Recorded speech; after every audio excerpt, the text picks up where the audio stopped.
like to welcome you to the August 22nd VCC meeting. Please silence your phones at this time. I'd like to invite Reverend Randy Nelson from Defuniak Springs Westside Baptist Church to come up to the podium to pray, and then we'll stand for Pledge of Allegiance. Please stand.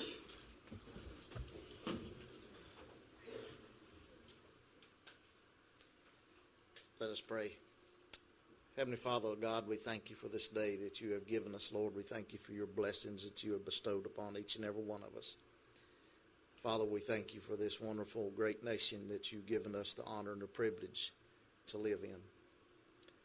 God, as we come to you this morning, Lord, I want to lift up the leaders of this nation. Father, even though we may be in the meeting of a county, this nation is led by leaders, and God, we lift them up to you this morning. Father, I pray for our state leaders as they lead the state of Florida, Lord. I pray, God, that they look to you for wisdom. And, Lord, I pray for our county commissioners, Lord, as they lead Walton County. Father God, I pray that they will look to you for wisdom. And, God, as your word instructs us and tells us, if we lack wisdom, just to come to you and ask for it, and, God, that you'll give it to us and you'll grant it. Father, help them to follow that wisdom. Lord, we thank you for once again for the blessings. We ask you to go with us, Lord, as we go into this day and the rest of this week. Father, help us to keep our eyes upon you. Help Walton County to be a guiding light and a shining light in the state of Florida. In Jesus' most precious name we do pray. Amen. Amen. I pledge allegiance to the flag of the United States of America and to the republic for which it stands, one nation under God, indivisible, with liberty and justice for all.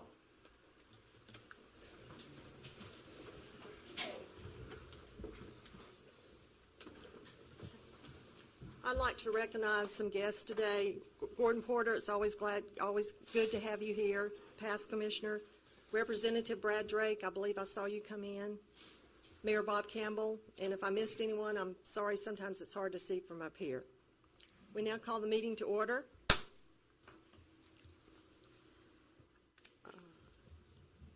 Stan, do we have any additions and deletions? Stan Sunday. Yes, ma'am. Good morning, Commissioners. We have two additions this morning. First is under Commissioner Commander, and that's an update on the fishing pier. And then under Commissioner Jones, request to move Donna Johns to the affected property owner seat on the Design Review Board and appoint Kevin Crystal to the Realtor seat on that same board. Do we have a motion to approve the agenda with additions and deletions? So moved. Second. Have a motion and a second. Any other comments? Comments from the audience? Seeing none, all in favor, say aye. Aye. And it's really good to have Commissioner Nipper back. Thank you for being back. Thanks. Any public comments? And this is the time that you can, if you need to leave early, then you may speak at this time. If you can't, if you can stay for the whole agenda and speak at the time your agenda item comes up, that would be very helpful. Anyone that would like to come up and speak? Okay, seeing none. Do we have any items that we removed from the consent agenda for discussion? Seeing none, do we have a motion for the approval of the consent agenda? So moved. And Second. Motion and a second. All in favor, say aye. Aye. Any opposed, like sign.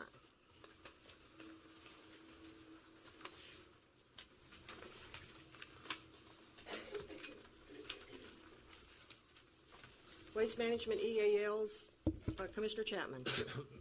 Madam Chair, I'm acknowledging my conflict of interest. I have provided the necessary form to the clerk and will abstain from the vote. Okay. Motion to approve? Second. Motion and a second. All in favor, or all say aye. Aye. Aye. Any opposed, like sign. My mind's going ahead of me, so I better slow down. Commissioner Chapman has asked that we move his item number 54 up so that his guests could leave early. So let's have a motion to do that. So moved. Second. Motion second. All in favor of moving item number 54 up now, say aye. Aye. Aye. Any opposed, like sign. Okay, Commissioner Chapman. Thank you, Madam Chair, Commissioners. First off, I'd like to introduce a couple of folks, and I'll ask them to come forward. That'd be District 3 Secretary for DOT out of Chipley, Mr. Philip Gaynor.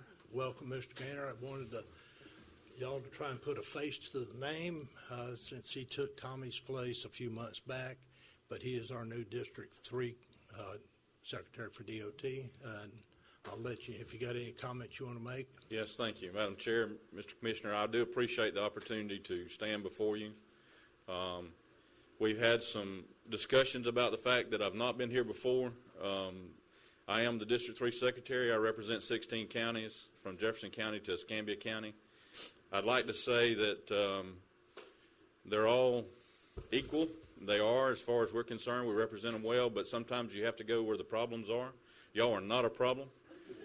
You're a tremendous partner. We've met with Commissioner Commander recently. Some of my team have, and we've had some things that we resolved, and we're looking to resolve. We've been talking about some things with Commissioner Chapman, and so it's a privilege to be here, and it's a privilege to be able to stand before you. And it is not something that we're concerned about, but we do appreciate the partnership we have with Walton County, because I'd like to say we have it with all of them, but we're working on that. How about that? But it's a good partnership, and I appreciate it. Thank you, Mr. Gaynor. I wanted to introduce Jared Perdue. He's also out there. He's with DOT, Right. Out of the Chipley office, and of course Brad Drake. And with that, I can lead into what I wanted to report back to the board. Unless you want to stand there. No, I'll go back and sit. All right. If we have any questions, we'll call upon you. Thank you.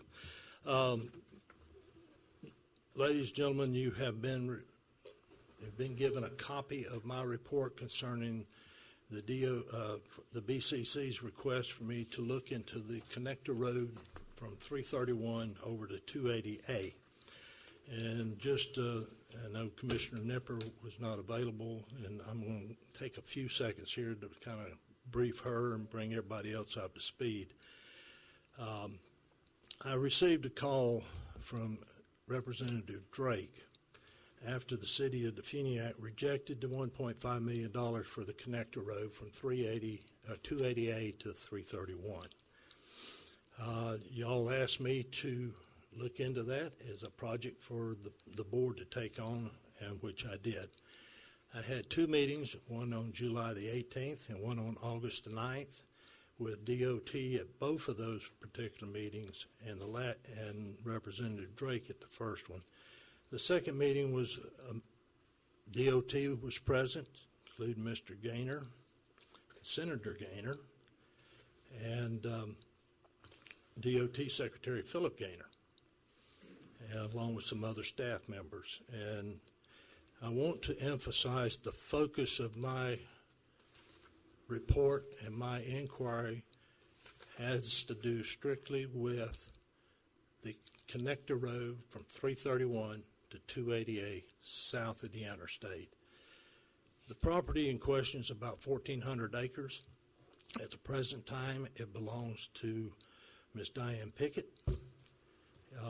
There is a contract for sale that's going through its due diligence process right now with a lady by the name of Julie Smith. Her project for a portion of this acreage down here, is for what has been described as the Veterans Village. This is a worthwhile project, but I must emphasize at this time, based upon what I have received, the two alignments of this road, one I will call the northern alignment, which was basically what Ms. Smith would like to see as far as this connector road, and the center alignment, which is one that Ms. Pickett had come up with. The actual location of the Veterans Village is located south of both of these connector roads, and in fact, at no point in time as of right now, will intersect with that road bed, whether it's the central or the north. It's located south. The Veterans Village, as I understand it, will have a separate entrance to 331 south of Coy Burgess Loop. So, as I went through this thing and with my discussions, Up until the 14th of this month, all indications are this is going to be a county project. And then for whatever reason, unbeknownst to us at the time, the city of Defuniak decided they would want this money. Now, I look at it in the light of who can best do this project. Now, everybody at this board knows that we have a strong public works department that work routinely with DOT. We're quite capable of meeting deadlines since we do a lot of SCOP and scrap work throughout the county using those funds available from DOT. We have that expertise and the ability to manage a project of this size, which is about 2 miles in length. And it's going to take a lot of design work and permitting, and we are already geared up for that with our staff. And for that reason, I think this is a worthwhile project for the county to go into. The $1.5 million can be used for design, permitting, and construction. Now, approximately $700,000 to $800,000 of that is for design and permitting, so it's going to take some time to do this. The rest of it can be set aside to begin the construction. In my discussions with Representative Drake and also DOT, we will probably, and they would probably agree that this needs to be a phased project over a couple of legislative cycles so we can get additional funding to complete the road. I do not have a cost associated with the northern alignment. The center alignment's around $4.8 million. Part of that 4.8 was the design and permitting. And so it's going to leave probably around 3.5, give or take, of new money to finish the project out. The center alignment basically stays on the high ground until we get close to Bruce Creek, and then we'll have to do some bridging through there to accommodate the creek. We let's see what else I want to. Now, as far as the agreement between Ms. Pickett and Ms. Smith, those are negotiations between two private individuals, not the county. There's a due diligence period for Ms. Smith to September the 15th. This project, her project is, if they work everything through the due diligence, they should be a closing coming in behind it with Ms. Pickett. The last I heard from Ms. Smith is that they might not close on this to January. And we have to be cognizant of the fact that these monies come from the state. And you've got to have these monies earmarked and pretty much being expended prior to June of next year. Not all of it has to be expended, just basically has to be put towards the design, the permitting, and that process as we move forward. If we don't, we lose it. And so we'd have to start all over. DOT's likes these type of connector roads because it gives us additional access from other parts of the county to here. Let me kind of give you an example. Over in the Valley View, Uchiana area, Knox Hill area, and what have you, if you want to come to the city, come to 331, your routes are pretty limited. For those of y'all that may have not traveled, you've got to come either up 280, 280A, come in up to 90 or over near the circle, and come back over and hit 331 to go south. I live in the Valley View area, and from my house, I've traveled at all three routes that are available, and it's about 14 miles, either way you cut it. If I want to go, say, to the hospital, I've got to come into town and go south. For those that live or this area over here to the east of where we're talking about, it is another avenue, not only for the residents to get over to 331, but if you're over there and you need an ambulance or a fire truck, everyone's got to either come out of town or go into town to get to you. So this would be a good connector for the public safety side. Now, if anybody's been in this county through hurricane evacuation, and I have many times, 331 becomes a parking lot. It just can't get everybody out in time. This connector road would provide another egress out of the area by going east on the connector, hitting 280, and going on down, and you would intersect with 81, which would take you back north up to the interstate. So this is a whole lot of things that factor in that is a benefit to the county and the citizens that live in the county. What goes on that property is important, but it shouldn't be you putting it in there strictly for either that program or for any other landowner that's there. It is the connectability, and DOT is firmly in support of that. Now, I will ask if there's any questions from the board concerning this, and I'll try to answer it for you. Let me just make sure I understand. The 1.5 million would be used for design, permitting, and construction, and then we would look for additional funds for TRIP and the CIGP grants over a 3-year period? The TRIP and the SIGP grants is a 50% match. So as I indicated at my meeting with those folks on the 18th, is that we don't have those funds available as of right now. Could we? I'm sure we could probably find them if we needed to get there, but I'm looking for straight funding from the state, like they got the 1.5. It comes straight from Tallahassee for this, and that's the indication I got from Representative Drake. Correct me if I'm wrong, Brad, in making that statement, but you'll be working to get the funding to finish that project out without using SIGP or TRIP funds. Could you get Brad to come over here? Jared. It's Jared Perdue. New to here, just identify your name and spell your name with. Jared Perdue with FDOT. Could you spell your last name, please? Perdue. Thank you. Go ahead, Jared. Madam Chair, Board, just to clarify the SIGP and TRIP, Walton County is actually eligible for a waiver.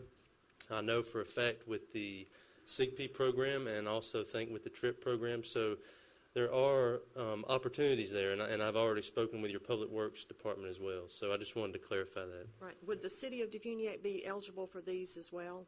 Those are county programs, and there are ways to still utilize those funds, but they're intended for the county. So if the city was managing the project, there would still be ways to do it. It would just be more complicated, but we could still work it out. So. Okay. Thank you. Thank you. Appreciate the clarification on that. Any other questions? I have a statement, and then I want to thank you, Mr. Chapman. I mean, you have done a great deal of work on this and taken a lot of time, and I want to thank you because you have opened my eyes to what I didn't understand before. And I'm hoping that you're right that the veterans thing goes there. Our good friend Billy Williams just showed me last night, or sent me an email about how veterans can enroll at the University of West Florida on an entrepreneurship program. I saw on their legend how they have like an educational building.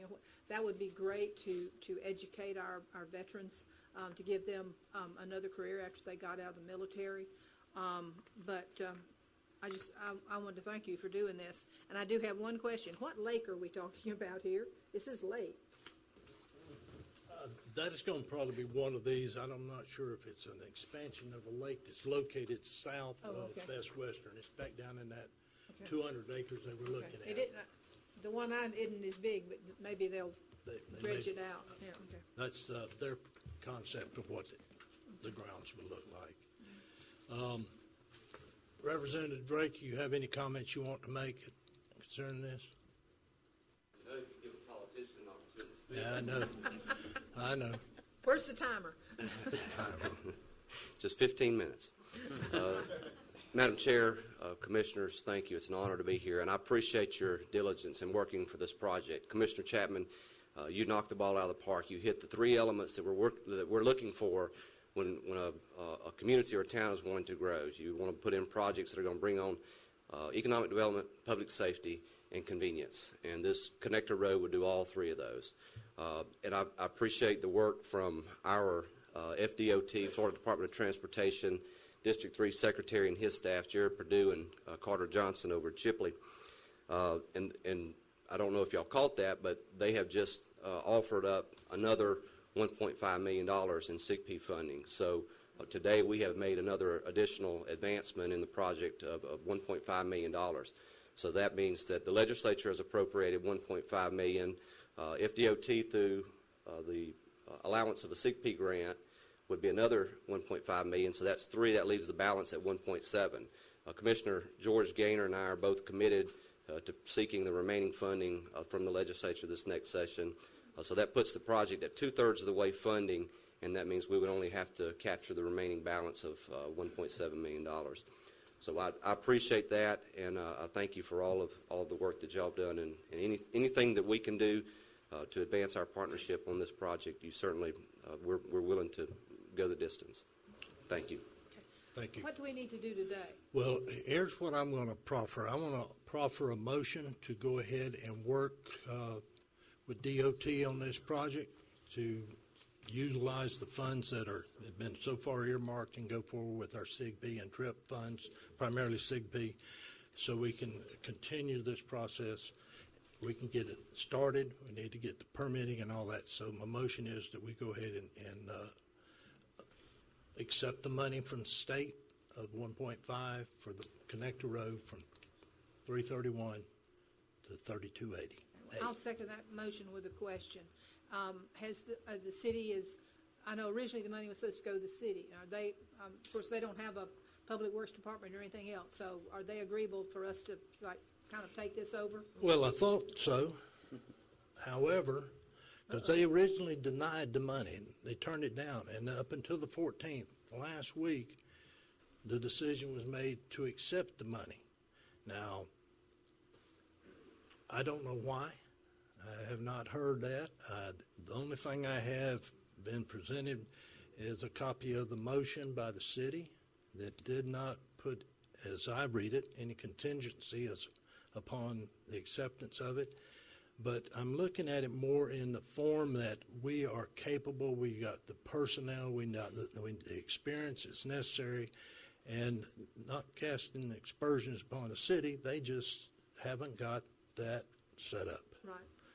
So, and we need to get this project moving while the money is there and available. Representative Drake, is this going to be end up in a fight between us and the city for this money, or if we make a motion to move forward, is this money going to come to us, or are they still going to have a say-so in it? I mean, I want to work with the city as much as I can, but I also feel like we have a better setup to get this through. But you know, this was all thrown at us, as Commissioner Chapman said last week, that they had changed their mind.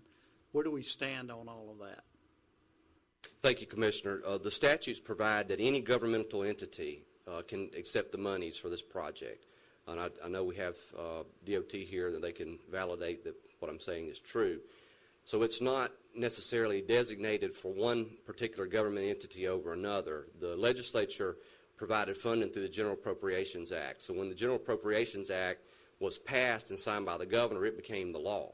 So the statutes say now that the connector road should be built. What we're looking for is someone that a government entity within the defined boundary of Walton County, whether it's the city of Definiak Springs, whether it's Walton County, or whether it's some other governmental entity, to be the caretaker of that project. I think some of the confusion came about because of the new appropriations process that was created this last year in the House of Representatives. The Florida Senate does not have the same requirements that the House of Representatives does, in that we have to fill out an extensive amount of paperwork for any appropriations request that we might have before the legislature.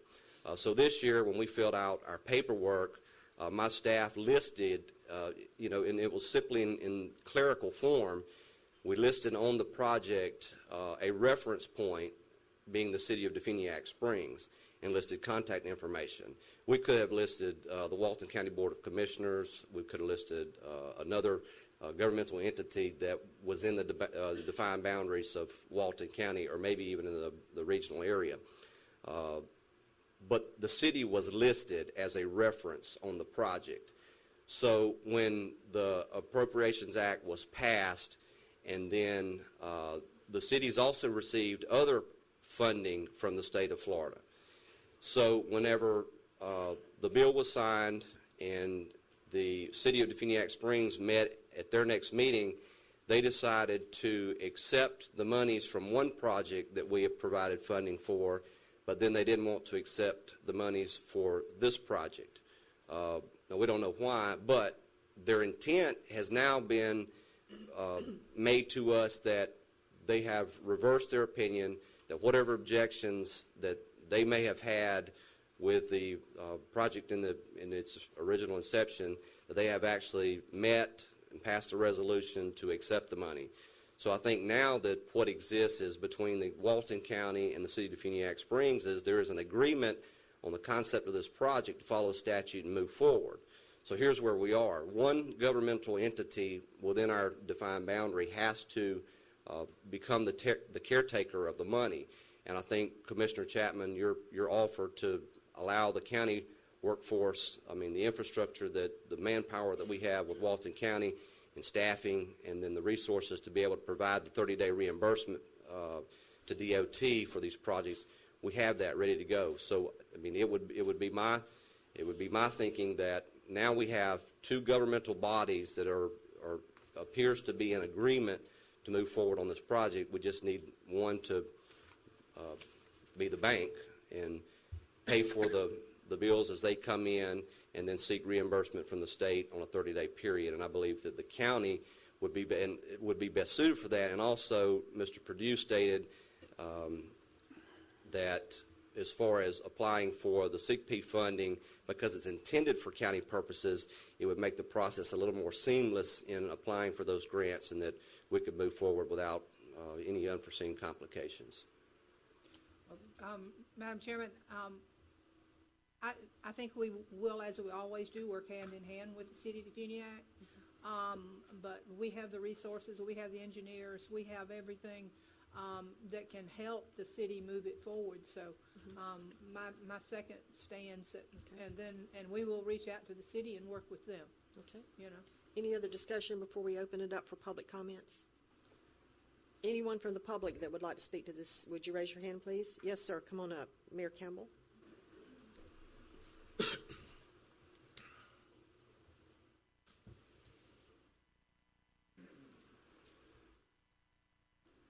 Thank you, Madam Chair, Commissioner. I want to say from the get-go, I've been very excited about this road. I made 2 trips to Tallahassee trying to encourage us to get the funds for that and much more. It's quite obvious the council did not see it like I did. and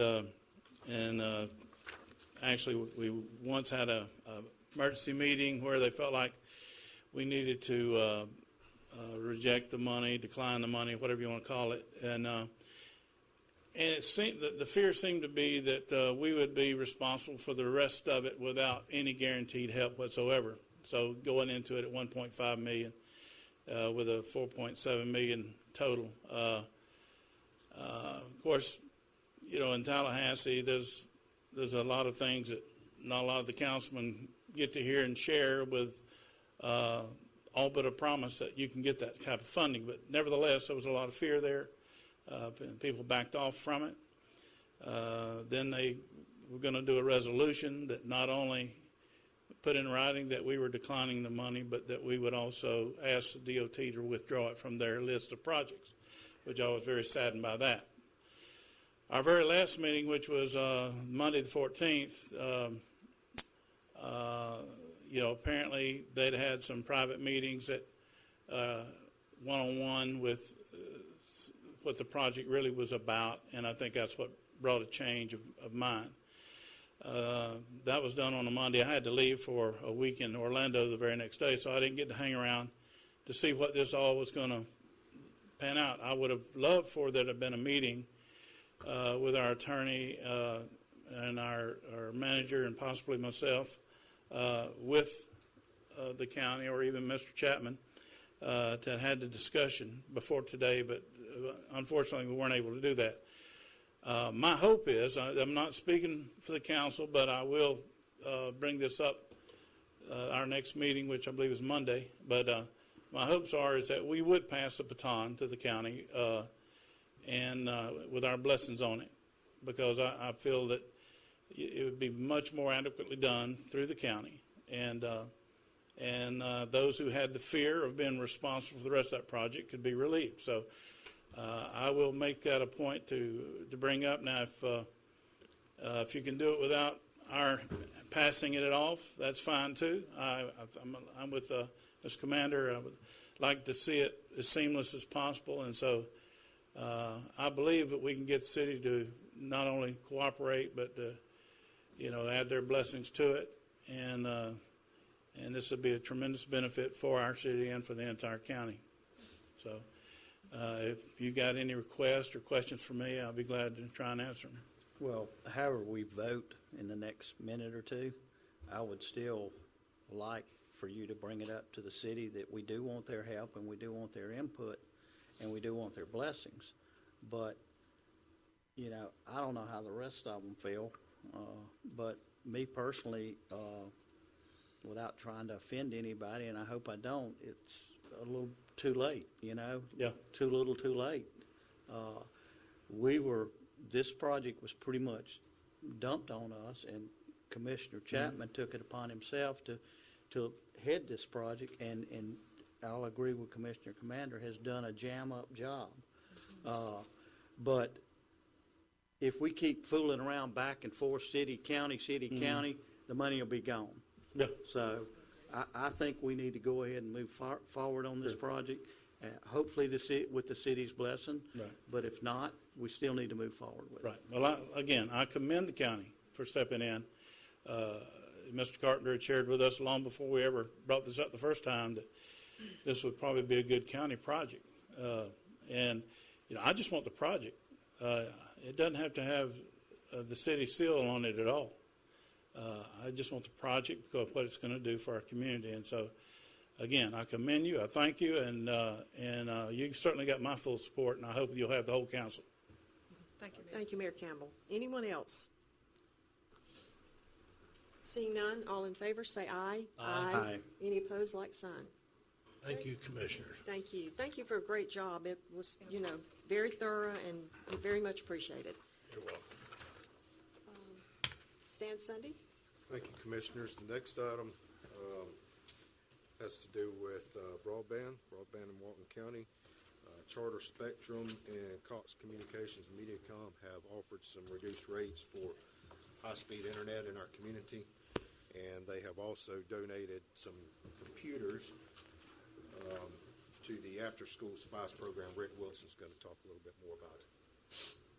Thank you, Mr. Sunday. Rick Wilson for the record, WILSON.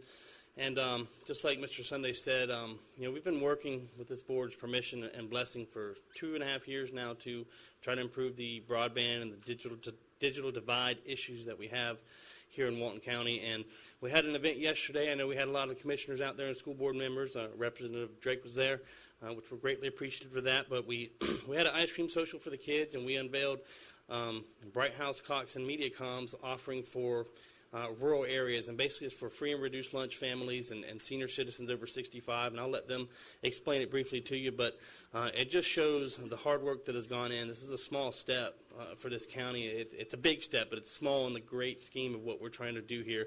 And again, all that thanks goes to this board and administration for allowing us to do this. But I won't delay the meeting. We'll ask Spectrum Charter to come up here and Cox MediaCom, just give you a brief overview of what they've done for the county. And to FUNIAC, Spectrum Charter donated 10 brand new computers, 23-inch 1080p, all-in-one computers for the SPICE program. And what that means is when these kids get out of school and they go to after-school daycare, they can now work on their homework, secondary education, just learn and research where they didn't have that opportunity before. And this is the beginning of a really good relationship with these providers. And as you know, we're very aggressive in this county with this. And again, we couldn't do it without your support. So I won't delay any longer. I'll ask Leah Brown with Spectrum Charter to come up here and just speak to you for a few minutes. And then we have a representative from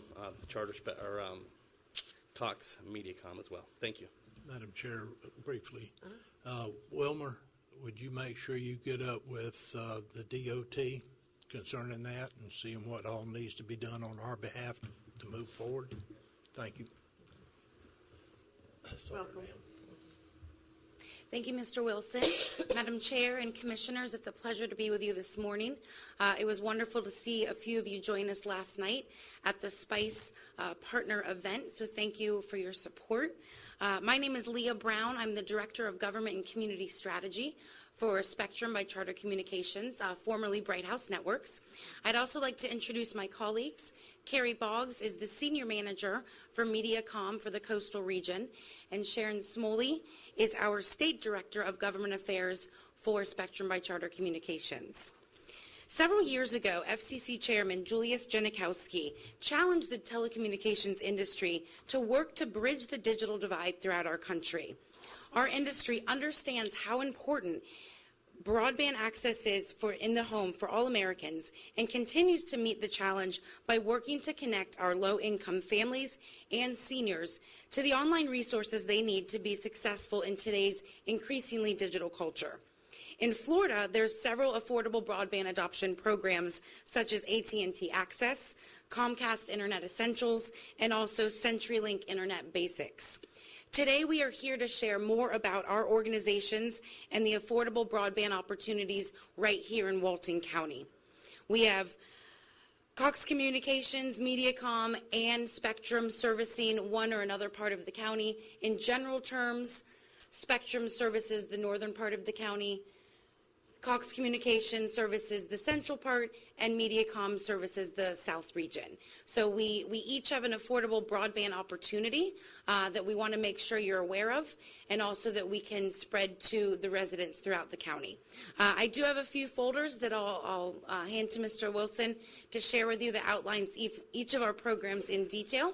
And I'd like to now ask Sharon Smoley to join me and share a little bit more about the Spectrum opportunity. And this Mrs. Boggs is going to share about the Cox and the MediaCom opportunity. Thank you. Good morning, Madam Chair, Commissioners. Welcome.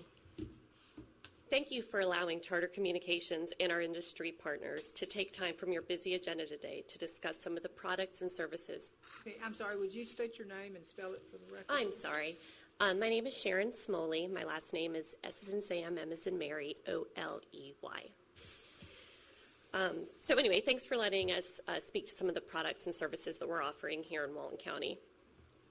For those of you not familiar with Charter Communications, we recently entered the Florida market through a three-way acquisition of Bright House Networks, which you're probably a little bit more familiar with, and Time Warner Cable. This acquisition was approved by the FCC and became official in May of last year. We're America's fastest growing TV, internet, and voice provider, committed to integrating the highest quality service with superior entertainment and communication products. With more than 26 million residential and business customers in 41 states, our goal is to exceed expectations by providing the most innovative technologies at the most competitive prices.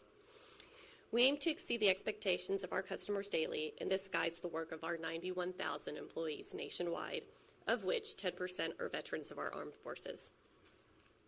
We're focused here today is on Charter's commitment to bridging the digital divide by providing discounted internet connectivity for low-income families and seniors. I'll touch on that in just a second, but I also wanted to mention that as a company, we will be building out internet connectivity to 2 million rural homes in the next 5 years. In the coming months, we will also award $1 million worth of grants to nonprofit organizations that are committed to providing literacy training. And lastly, through our Spectrum Housing Assist, Charter partners with nonprofit organizations and engages our employees to repair homes across the U.S. with a goal of improving 25,000 homes by the year 2020. These are big goals, and they drive our community strategy. Here in Walton County, we are focused on closing the digital divide. Earlier this year, an FCC report on broadband access found that 34 million Americans lack access to high-speed broadband in their homes.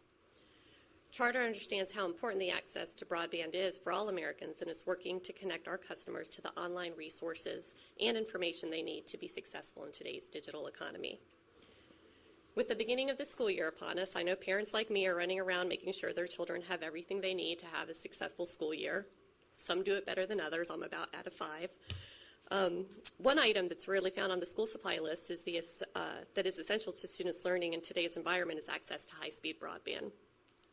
With high-speed internet access beyond the classroom, students can conduct research and access cutting-edge instructional materials after school and at home, and parents and guardians can track their children's progress online. Charter Spectrum Internet Assist will help ensure K-12 students of eligible families have a chance to get ahead. Spectrum Internet Assist gives your household a reliable, fast connection to the world of information, education, entertainment, and services that are available online. Specifically, for just $15 a month, low-income families and seniors can enjoy 30 megs of high-speed internet, a free internet modem, no contracts, and the opportunity to add fast in-home Wi-Fi for just $5 more a month. To determine eligibility, we encourage families and individuals to visit SpectrumInternetAssist.com to complete the eligibility verification process. But really, if your child is on the free or reduced lunch program, they're eligible. Your home is an eligible home. And for seniors who subsist on Social Security income solely, they're also eligible for the program. So in a nutshell, that's really what the verification process is. So you're going to see a flyer in the folders that are being handed out now, or that Rick has, sorry. So please make sure that you spread the word with your local schools, churches, communities, community centers, friends, families, after-school programs, because it's a very important program and we'd like to see a high take rate. So as you can see, Charter Spectrum is committed to improving communities and impacting lives where our employees and customers live and work. I thank you again for your time this morning. I'll now turn it over to Carrie Boggs from MediaCom to discuss their low-income program. Carrie. Good morning. My name is Carrie Boggs. I am the Senior Manager for Government Affairs for MediaCom's Coastal Region. I handle government affairs from Delaware all the way down here into the south of Florida, Alabama, Mississippi. And we're just here today to talk to you about our low-income internet product. It's slightly different from Charter Spectrum's. We are a $9.95 internet product for a 10 meg speed. We give you free Wi-Fi, free installation, and a free modem with that product.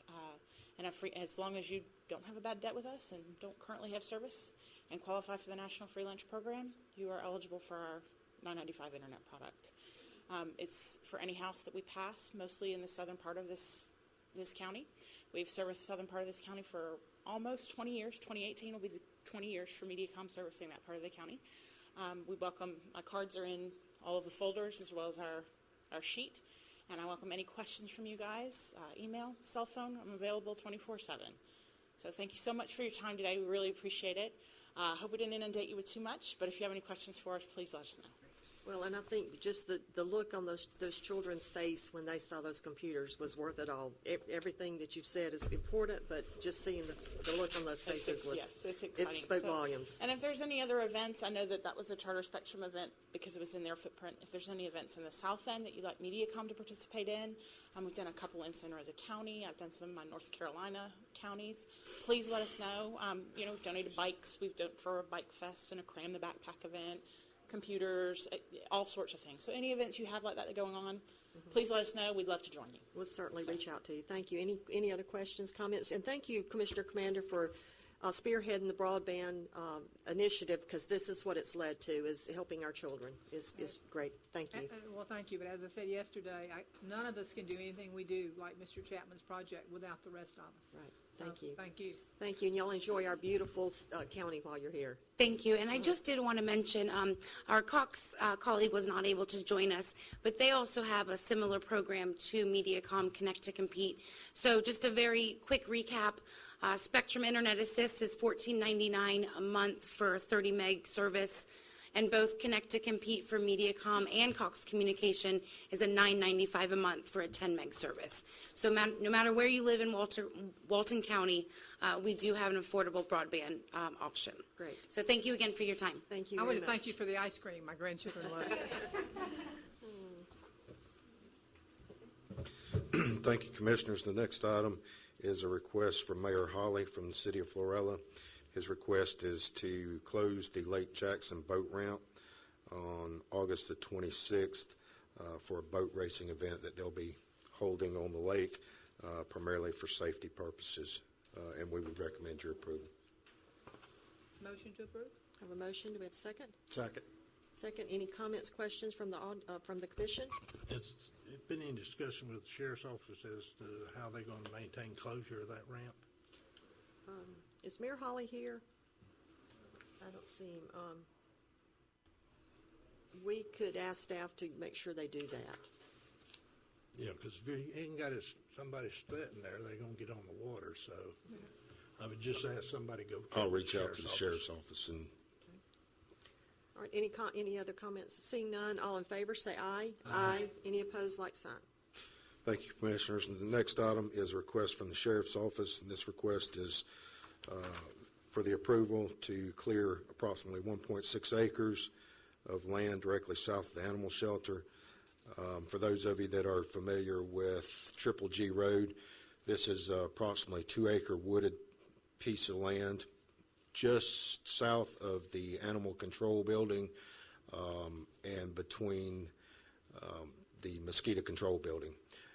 The sheriff's office wishes to expand their large animal rescue operations and utilize this property to construct a 30 by 60 horse barn, primarily for horses, but for large animals, and they have requested to clear approximately 1.6 acres of that 2-acre piece. Could I ask a question?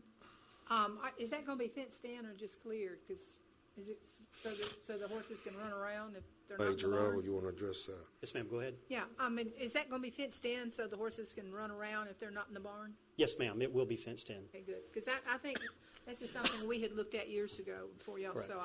Very good. Right. And Yeah. currently, we house our large animals about 200 or 300 yards away behind the sheriff's office near our range. So this will help us with a better visual management of the animals. Okay, very good. We have a motion? So moved. Second? Second. Motion second. Any other questions? Comment. Major Rao, the land that's located between the proposed new barn and our mosquito control, I want to at least let y'all know there may be a reason for us to expand the mosquito control, so we may come over in a portion of that area where you're presently putting in Farming. row crops. Yes, sure. So just to let you know, we may have to encroach over there and you I'll- lose a few rows. I will make that known, no problem. Thank you, sir. Major, for clarity, is part of your request that, are you taking care of the clearing, or is part of your request that the county clear that? We would request the county do that for us if possible. Okay. And I do want to thank Mr. Sunday for helping with this. He actually came out to the property with us and looked at it, so he was very helpful. Any comments, questions from the audience? Seeing none, all in favor, say aye. Aye. Any opposed, like sign. Thank you. Thank you. Thank you, Commissioners. The next item is from Michelle Burns, Career Source, Okaloosa Walton, and she has a request to approve to submit a request to DEO, Department of Economic Opportunity, for an individual training account waiver to continue the same policy as approved the previous fiscal year. I don't know if Ms. Burns is here to speak or not. She is. Come on up, Ms. Burns.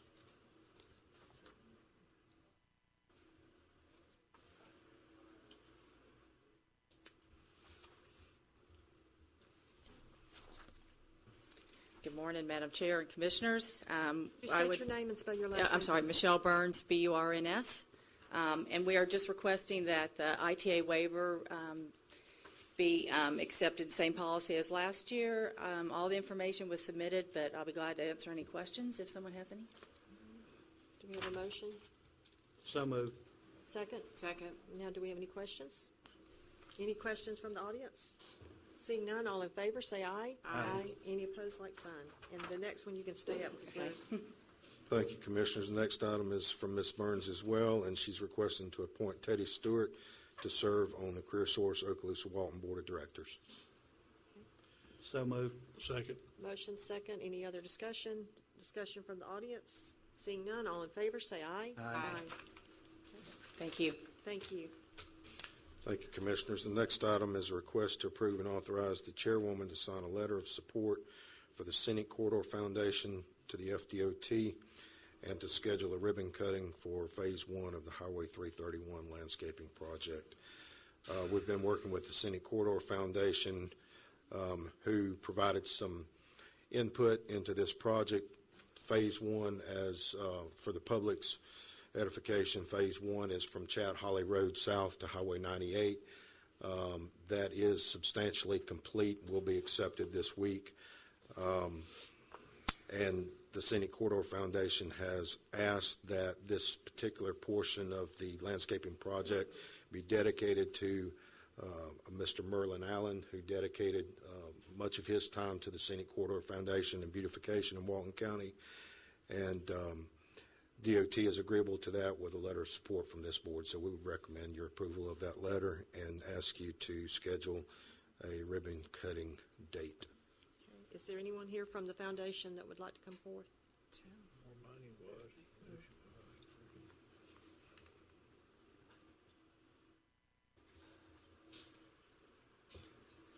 Welcome, Lee. And do y'all have a date, any dates for us, or do you want us to set the date? We don't, and Stan and I have been working together on it. So Lee Moore, M-O-O-R-E, representing the Scenic Corridor Foundation. I'm a board member. And the reason we don't have a date is that we want to invite Merlin's family, to remaining family, his wife and daughters, to come accept the dedication. And so now that we have approval, hopefully, we'll set a date and work with them to make sure that they can be here. That was we're sort of kind of doing this one step at a time. Might be nice to do it perhaps on a Tuesday meeting when we're down in South Walton. Would that be? That would be a good plan. I'll tell you, let's get a motion in a second, and then we will go forward with, maybe they could give us some dates that, since they're going to coordinate with the family. So let's get a motion first. So moved. Second. Motion second. So you want to get with the family and then get Stan the dates, and we could set it at the next meeting unless it's, yeah, let's do it after the next meeting so we can approve that date at the next meeting. How much time do you think how much notice does the family need? They're in Birmingham, so, a few weeks. I mean, I just want to do it when they can be here if possible. Well, just go ahead and start working, get back with us, and when you got a date, and we'll see if we can work with that also. Are there any questions from the audience? Okay, seeing none, we'll approve the Lee, try to get at least 3 different dates, okay? And also, and I'll focus on Tuesday meeting. Also get with me, call me next week or this weekend, because there's some conferences coming up that some of us won't be available for, so let's try to work around that too. Okay, so we have a motion and a second, and with the date to be announced. Okay? Yes. All in favor, say aye. Aye. Any opposed, like sign. Thank you, Lee. Thank you all so much. If you don't mind, I'll just take one moment. Merlin was former president of the Scenic Corridor Association and founding board member since inception, and then also president of the foundation. And he was just very dedicated to all the things that we pursue, spent a lot of his professional and personal time on this. And we lost him to a lengthy battle with cancer a couple of years ago. And so this is, a lot of this work, he set the stage for and built a foundation, working with others as well, but he was a big part of it, so we just really appreciate your support for this dedication. Thank you so much for thinking of him, too. One quick thing, and you all know this, he left some good people behind to finish his work, and Lee and Tim have done a great job since I've been in office, and I hope we work well together. I think we work Absolutely. well together. And, Yes. they're very dedicated to this, so I'd just like to thank them for their work. Thank you very much. Thank you. Appreciate that, and thank you for all of your support individually and as a commission. Thanks. Thank you, Commissioners. The next item, as Commissioner Anderson just stated, we have a Florida Association of Counties Policy Committee Conference later this month, and staff is requesting that you move the September 26th regular BCC meeting to September 25th, 2017 at 9 o'clock here in the Funiac Springs due to conflict with that conference date. So moved. Motion a second. Any other discussion? Discussion from the audience? Seeing none, all in favor, say aye. Aye. Thank you. The next item is a request to approve the counter-proposal from the City of Freeport regarding septic abandonment and sewer hookup in the Brandon Oaks subdivision. As you know, we've been talking about this for quite some time. At the Freeport City Council's meeting on August the 8th, they presented a counter-proposal back to the county. That proposal was approved by the council to be sent back. The details of that counter-proposal is in your board packet. And unless you have any specific questions about it, I won't go through it line by line. Any questions? Yes, I have a number of questions. You go first. You're going to go line by line, is that what you said? I will if you need me to. I can. I'll just run through it real quickly. The proposal would be for the City of Freeport to notify those property owners within 30 days of an agreement with the county that city sewer is available. Within 24 months of an agreement with the county, the City of Freeport will work with the affected homeowners and abandon 54 septic tanks and connect those to city sewer. The City of Freeport will initially abandon the septic systems that are failing. Currently, that is 14 as determined by the Department of Health. Walton County will designate and initially make available that developer's escrow account, which is $144,846 for that purpose. Upon completion of each septic abandonment or sewer connection, the City of Freeport will submit documentation to the county for reimbursement in the amount of $8,300. The $8,300 are the figures that came from the City of Freeport, which include tap fees, impact fees, electrical connection, all of the work associated with each abandonment and connection. And which one was, I just lost the word, waiverable? Which one, the tap fee or the impact fee? Tap fees are waiverable, impact fees are not. Okay, and they did not agree to waive the tap fee, is that correct? Is that where we're at still? That is not in this proposal. So the Freeport still has not agreed to waive the tap fee? Correct. Okay.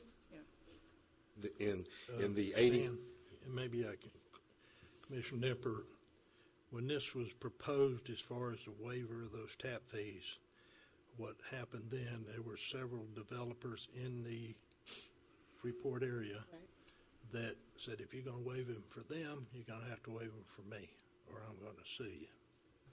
So it got to a point they had to look at it in that light as to what it would cost. Yeah, thank you for refreshing my memory. Okay. So the $8,300 that would be reimbursed to the City of Freeport would cover those tap and impact fees. And has that been verified by any of our staff, or is that just a number that they came up with? Our staff worked with Freeport staff to come up with those numbers. All right, well, then I'm going to ask the question, and I don't know if we got staff here that can answer this, but in my knowledge of in looking into this, since it is in my district, the grinder pump was a significant expense, almost 2,000 of this 8,300. My question then is, are they going to look at bidding out these grinder pumps to maybe save some of these monies, or are they just going to go with what they've got, which, as I understand it, their specs on their grinder pump is the same specs that's on the ones for regional, and the regional's getting them for less than $1,000. So, Anna might be able Anna, to thank you. answer that. Anna Hudson, Walton County Public Works. They will, my understanding is they will be using their pumps, but based on when we actually did go ahead and prepare a bid package per the last direction from the board, and based on conditions of the system, we had to spec out a pump. So that is a comparable price. Okay. For, due to the concerns of the system, what are we talking about there? Well, we did identify a couple areas that we were concerned with when we were putting together the bid package. Just in general, some operating pressures within the system, as well as we had some legal concerns regarding right of entry onto private property by a private developer. I understand that part of it, but I thought the pressure issue had been taken care of by another line going down Fluffy Landing Road. Right. We believe that alleviated some of it, but we still have some other concerns with the operation based on where they told us that this would be pumping to. Yes, those concerns would require the more expensive pump. Right. That's right. So we had to upsize the pump in order to address the concerns. So that being the case, the pump cost is comparable. Okay. So that $2,000. Yes. Okay, any other questions? Commissioner Commander? Let her go first. Okay. Do you want to continue through? You want to continue on? Yes, Yes, ma'am. Okay, so after the expenditure of the developer's escrow account of $144,846, Walton County would subsequently designate $308,057.40 to continue the initiative. That $308,057 is the balance of the water and the sewer loan that the county has made to the city of Freeport. I have a question regarding the loan. How are we going to be reimbursed for that as a county? Okay. Upon that, I think that's addressed in the next bullet. Upon completion of each septic abandonment sewer connection after the expenditure of the $144,846, the city of Freeport will submit documentation to the county for credit or forgiveness of $8,300 per unit of the $308,057.40 of the water and sewer loan. So essentially, instead of the city of Freeport paying back the county the $308,000, those funds would go to this project. Homeowners in the Brandon Oaks subdivision who do not participate and take advantage of this opportunity within the 24-month period will be forced to connect to city sewer at their own expense pursuant to Florida statute. And then at the bottom you can see that you can see the figures: $8,300 per unit times 54 homes is a project cost of $448,200.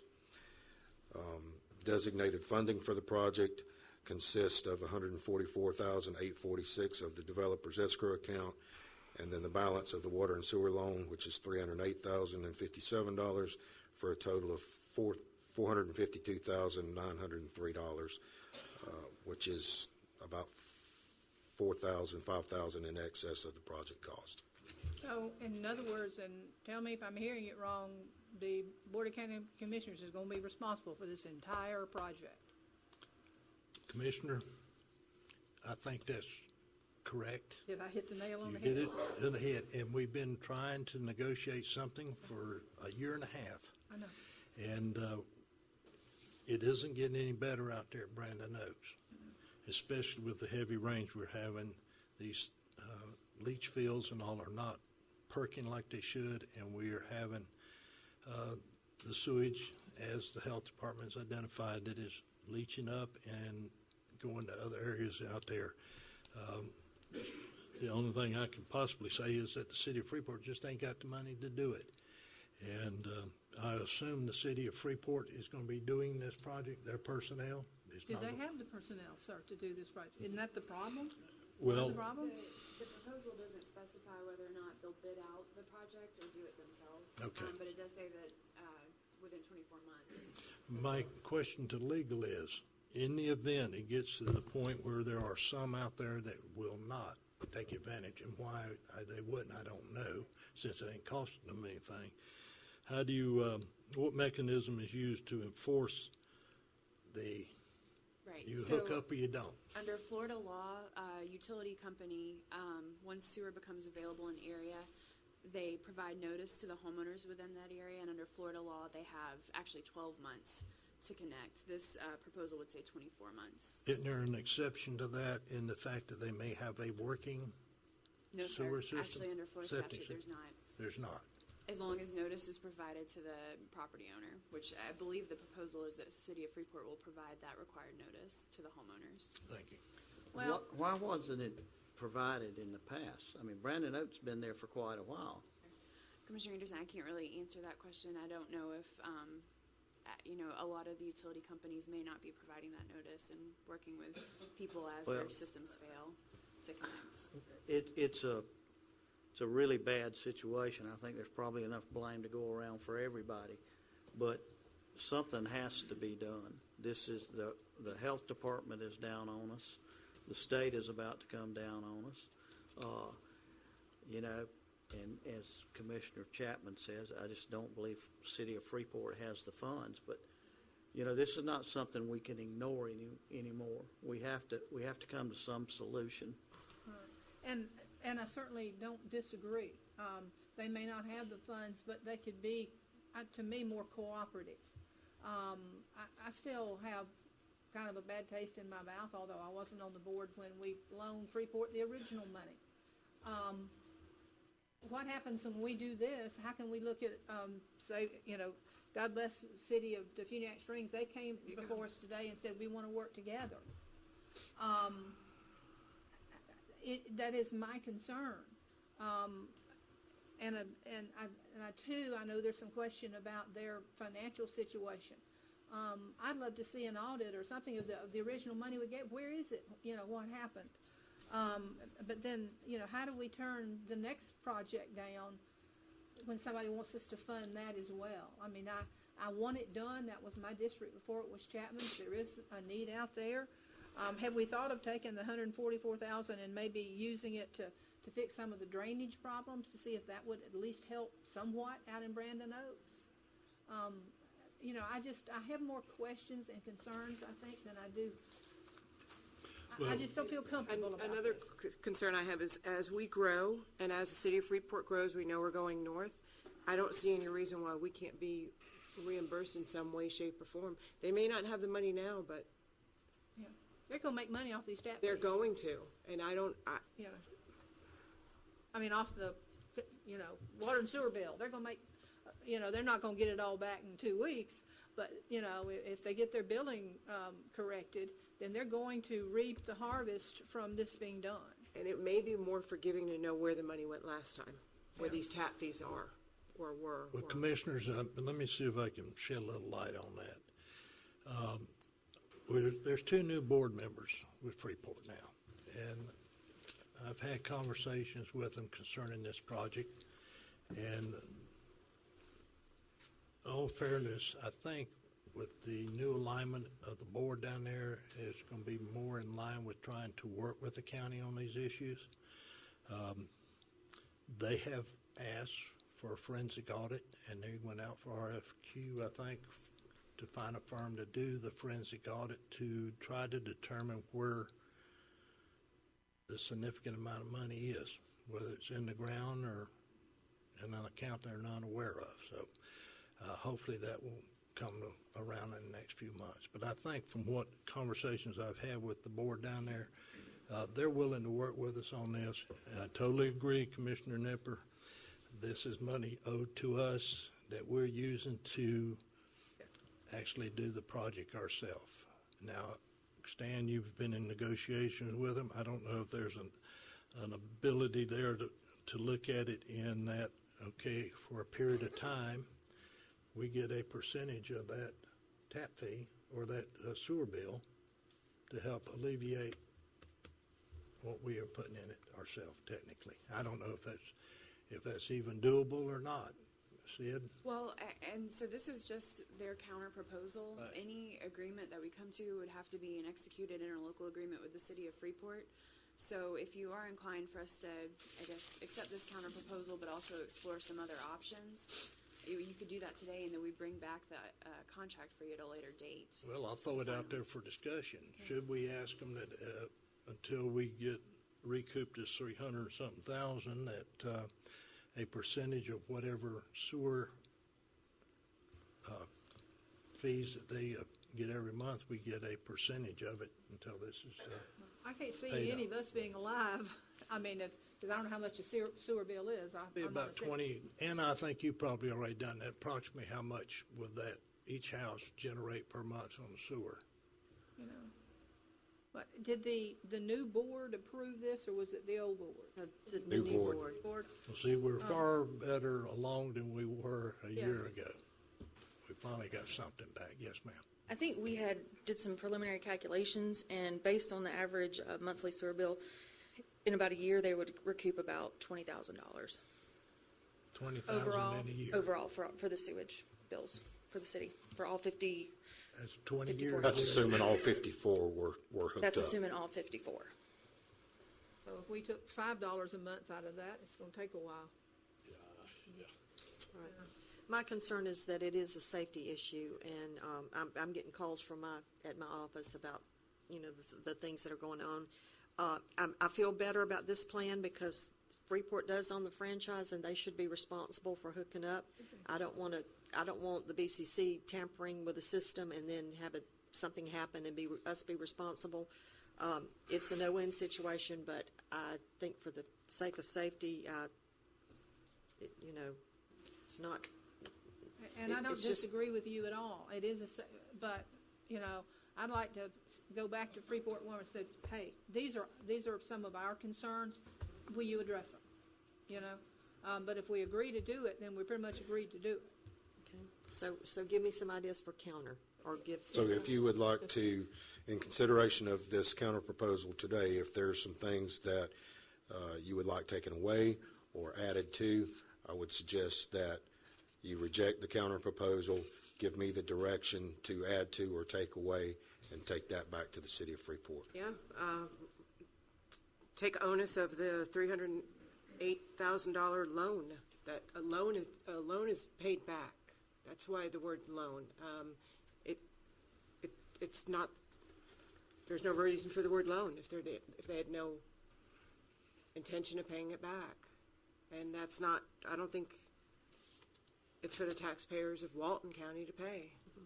So why don't we look at this? It's $8,300 for each hookup. Would we want to say we will be responsible for 75%, you 25%? I mean, just. Let's say 50%. That's a good negotiating point, and then we can go up or down, or they could go up or down. I know y'all are looking at me like I'm crazy, but, you know. 50% of. Just take onus. I'll agree with 50. 80. Just some onus. 50% of the 8,300. Yeah. Okay. I'd also throw out, this is 2 years that they agreed to get this all done, and it just sounds like it's entirely too long. I'm proposing 18 months. Let's get it done. It's been going on, and we keep hearing from it every day from somebody in that affected area. With this amount of money, they could hire somebody to do it. I would think so. Okay. So that's my suggestion. Okay, so do we have a motion? Motion with these, do we want to make a motion that we change the agreement to these two things, and then we will open it up for public comments? Just a second, sir. Motion to accept or reject. So I guess it would be a motion to accept the counter proposal with these two changes, with the 50% of the $8,300 per household, a 50% cost share, and 18 months instead of 24 months to complete the work. I'm sorry. That's my motion. There's going to be, And Commissioner Nipper had a Yeah, go ahead. change. and I know the numbers will change slightly, but we're still going to, the citizens of Walton County are still going to be responsible for whatever's left over of the water and sewer loan. Is that what I'm gathering? I'm sorry. When I vote? So if we go 50%, am I voting for the citizens to still be responsible for the water and sewer loan that's not going to be paid back? We could do it either way. I mean, we could credit the money in the loaner payments, or they could pay us cash. But I mean, it would be essentially the same either way. It's just how you would How about finance once they it. connect, then we'll give them the money, but just don't give them, don't But that's give what- it to begin with. That's the plan. Yeah, it's, they give us an invoice every time they connect 1 or 5. They give us an invoice and we pay them at that time. And then when the 144 runs out, that's when we were going into the loan forgiveness. So instead of forgiving the whole loan, it would be 50% of each tap if they agree to this. I'd like to hear public comment. Yes, but all right, I have a motion, do I have a second? With those stipulations? Second. Motion second. Any other comments from the commission?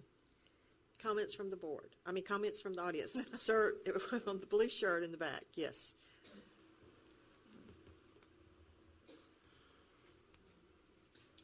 But as he's coming up, we also need to look at not only this problem, but also drainage out there as well. We need to take a look at that. State your name, sir. Hi, my name is Robert Rogers. I've lived on Bay Grove since 1991. If you look at the pictures, I don't know if y'all can see them, I'm the second house on Bay Grove. They platted this whole neighborhood around me, and the county let them. They didn't get a state certificate. The county gave them a letter of credit. The statement on the letter of credit was turning lanes must be hooked to sewer within 1 year, drainage, everything paid. They put a bond, the county took a bond for $794,000 and some change. They kept $144,000 out for drainage and swells, phase 2, which the board a year and a half ago agreed to put that towards septics. I live the second house in. My yard floods 1.5 feet, 2 foot from this drainage ditch. The city said, the county said there's a health department there, a problem there. I had to go by the past minutes, go through all the paperwork. I found the bond for the $144,000 for you. I went, asked them what kind of health, they couldn't tell me. So I went and got my soil and water tested. I have 2 kinds of E. coli in my yard. So in 12 years, nobody's helped me. I've been to board meetings, been to commissioners, been everywhere. I've got a couple quick, simple suggestions. 2 years is too long. You know, I've got right now a lab that can't go out in the yard without having to wipe his paws when it comes in because it gets infected from the dirt. My daughter had it on her neck, some kind of rash. Last time I was here, everybody said, well, she couldn't get infected from the water. Now there's a health issue.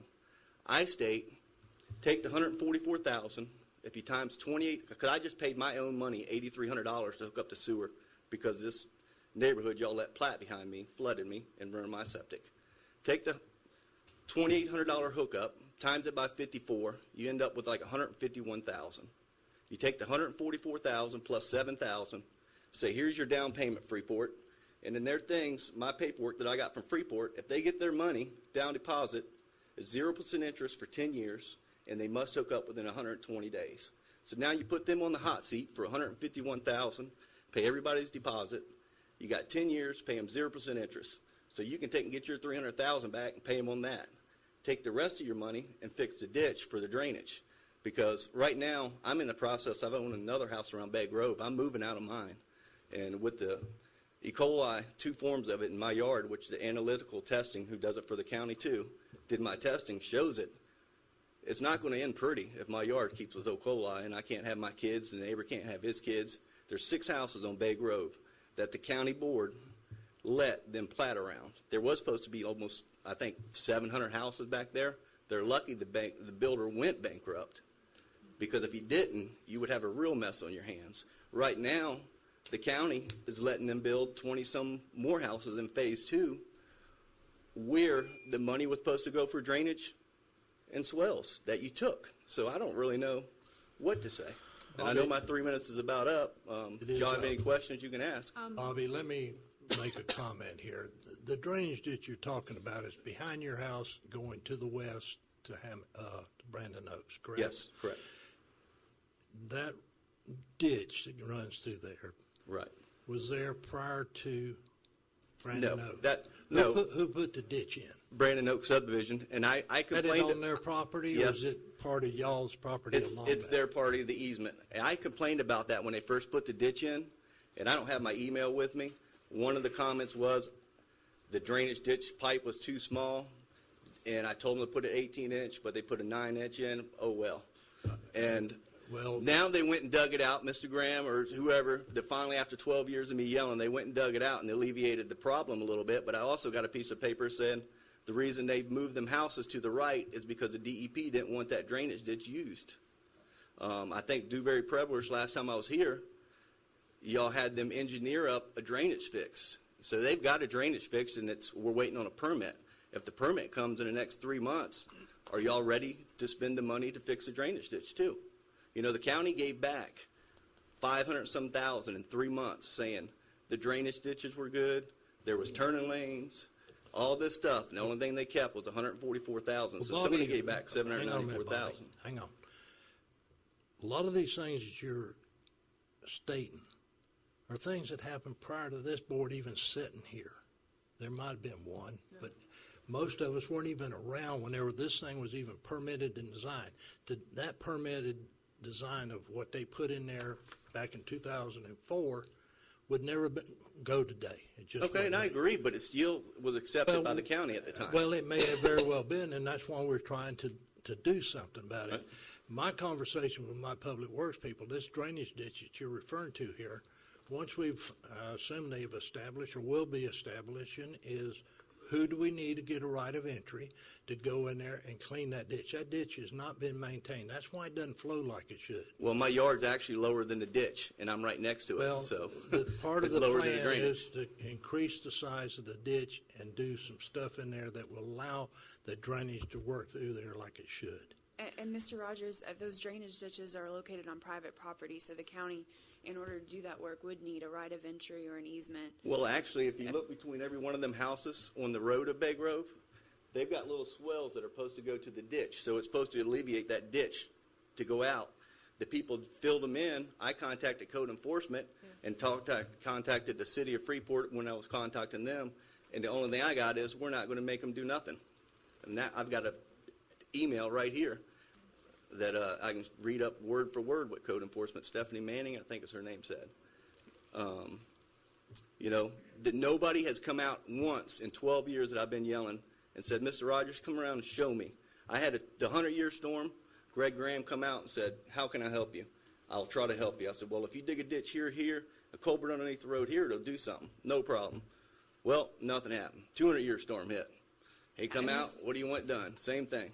And Mr. Rogers, Nothing I understand your frustration, but because it's all on private property, we have to have a right of entry before we Well, the can do that ditches work. wouldn't have been on private property. All you had to do is bore underneath the road and been done. Well, we're not engineers. We'd have to yield to But them. I'm just saying, where am I at 12 years? Now I got a yard full of E. coli. Do I move out for the health hazard? What is the exact health hazard that y'all are claiming with the city and the county? I think the board's trying to address it with the septic tank proposal. But if in 2 years, so you're telling me I'm supposed to live for 2 more years with E. coli in my yard and you might not fix the drainage? I Do you know what E. coli is? I think the current proposal is 18 months to complete the No, work. it says 2 years, and when I was in the It's city 2 meeting, years, right, the city Bobby, said but that, hang on a minute. let me just say, the city said they could not hook them up in a sufficient time in the actual That's the public part, works. That's the reason we're putting these other timelines on here to force, if you will, them to address it in a quicker manner. Whether they do it themselves or they go out and bid it out and have somebody come and do it. Right. Well, the deposit down would be the best way, because in their agreement that I gave me with my contract said they must hook up 120 days, which after getting a down deposit of $2,800, they will have your septic hooked up in 120 days. That's the agreement. So if you give $151,000, that gives them 120 days to hook it up. And you got 10 years, 0% interest to pay to the principal. Have they agreed to that? Because I thought the last I heard from Freeport is that they wouldn't do a no-interest loan. That's my understanding too. I just signed up one. Well, I'm just telling you, Bobby, I'm just not telling you going to what be I- argumentative with you, but I'm not. I'm just telling you what I did. I know what you did, but the thing about it, they have told me they're not willing to finance the remainder of that thing. Well, They told me the same thing whenever. my I was neighbor over- just paid his Hey, too, Mr. Mr. Rogers. Chris Honey, Butler. we're not arguing with you. We're Mr. telling you what they Rogers. told us. I know, I'm just telling you that I had another guy do it. Hey, thank you very much. Okay. You may sit down now. All right, We- thank you. Thank you. We have a proposal on the table. We'll talk about in just a minute if we need to change it anymore. Do I have anybody from the, yes, Mr. Fletcher? And could we ask them? Could we ask them about this no-interest loan? Because they've told two of us that they weren't going to do it. Now, all of a sudden, could we find out? Yes, Sydney? ma'am. Yes, And ma'am. consider Mr. Rogers' proposal. Yeah. Right. And I do understand this frustration. I Absolutely. I understand that this needs to move as fast as we can, and we're doing everything we can to make it move fast. The first step is having an agreement with the city of Freeport that we can both move forward with, and we're doing everything we can to do that. Mr. Fletcher. Bill Fletcher, Fletcher. I don't live in Brandon Oaks, but I live adjacent to it, as you know, Sarah, and I drive through it every day. And Bill, you're exactly right, and Tony, this is a critical situation that has to be addressed. Drive through there. If you haven't driven through there, drive through and hold your nose. These people are living in a cesspool, and it has to be addressed. It's been kicked down the road too long. Why can we, and I guess this is a question for Sydney, can we not pass this agreement that you've just talked about with a stipulation that Freeport will, in the future, any excess funds will be applied towards this loan? Is that not feasible? So, we would have to negotiate that with the city of Freeport and enter into agreement with them. Well, I would encourage you to pass this agreement with that stipulation. Thank you. Thank you. Anyone else? And one more, and I'll shut my mouth. And in the meantime, I know it's hard for you to believe, isn't it, Bill? Can we get our engineers out there to look at this ditch one more time, or have we done that? I know Greg Graham has worked on it extensively, but I'm sure he can follow up on Have it. we tried to get these people to sign the agreement? I will check with If Buddy you and do Wilmer that and Greg. and let us know, we'd Yes, appreciate ma'am. it. Cliff, come on up.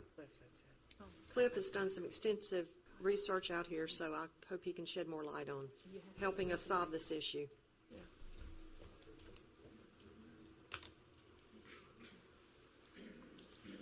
Good morning, Commissioners. Back several months ago, Cliff Nauer, last name Knauer, with Dewberry Preble-Rish Engineers. Several months ago, the county cut us loose to do a study on the stormwater at Brandon Oaks and come up with solutions to the drainage problem that's out there right now. And so we designed a solution to the drainage problem. We've also permitted it through Water Management District. We received our permits July 10th from the Water Management District. It was a dredge and fill permit and a stormwater permit together. And so the Army Corps of Engineers is still doing their review. And so it's probably going to be another 3 months, maybe even 4 months before we get anything back from the Army Corps of Engineers. But once the Army Corps of Engineers does give us approval, our drainage plan will fix the problem out there. It won't fix all the septic tank issues, but it will fix the drainage. And the only really complicated issue that still would need to be resolved is authorization for the county to make improvements in the stormwater easement that already exists behind those houses. And so right now, the drainage easement was part of the homeowners association. Their homeowner association is defunct. And so now each individual landowner would have to give a right of entry to make those improvements. And so, I mean, the county has come a long ways towards fixing the drainage out there. Water management and DEP permits are issued. We're waiting on the Army Corps permits. And so you're going to be in great position to fix the drainage out there. And I understand that you guys are going to use some restore funds to try to move forward with that project. Was my understanding from Public Works. Cliff, a question. That ditch that we're talking about back here, has it been established that it's part of Brandon Oaks? Yes, sir. It is part of Brandon Oaks. It's not part of Mr. Rogers. Okay, understood. But because there's no HOA, there has been nobody to maintain that ditch. Now, my question is, if we are able to get the right of entry on all those properties and go in there and fix it, as you said, who maintains it afterwards? Because if somebody don't keep it up, it's going to get right back to where it is. Right. So the issue really has not been keeping it up. the issue has been the individual landowners have been cutting a hole in the berm to drain it behind their houses. And when they cut the hole in the berm, it goes right to Mr. Rogers' house and his neighbor's house and his other neighbor's house. And so somebody with a shovel in 2 minutes can cut a hole in the berm and drain that whole thing into Bobby's neighborhood up front. Okay. And so that's what's been happening. Question to legal. By doing that, changing the stormwater retention and all that, is that a code violation? It could be. I can follow up with Well, code to please see if they've follow up, and if investigated. that's the case, then we need to go out here and start tagging these individuals that decide to do this. And I don't know. I'd have to look at the Look at it, plans for Brandon Oaks and. It's been cut. The berm has been cut numerous times, and so we have a plan in place that will fix it. We have the DEP and the water management permits. We're waiting on the Army Corps permits. Okay. And so, if I could address one other item, Madam Chairman, if I could. Is this Brandon Oaks? Yes, ma'am. Yes. Before we go on, the Army Corps, we have a contact person, and they said if we have any trouble, if we need to do any kind of emergency permitting, to contact them. So if you'll get with my office and find out that person, we can try to speed this up a little bit more. Now go ahead. Yes, ma'am. The Army Corps reviewer is Steve Andrews, and so that's the contact name.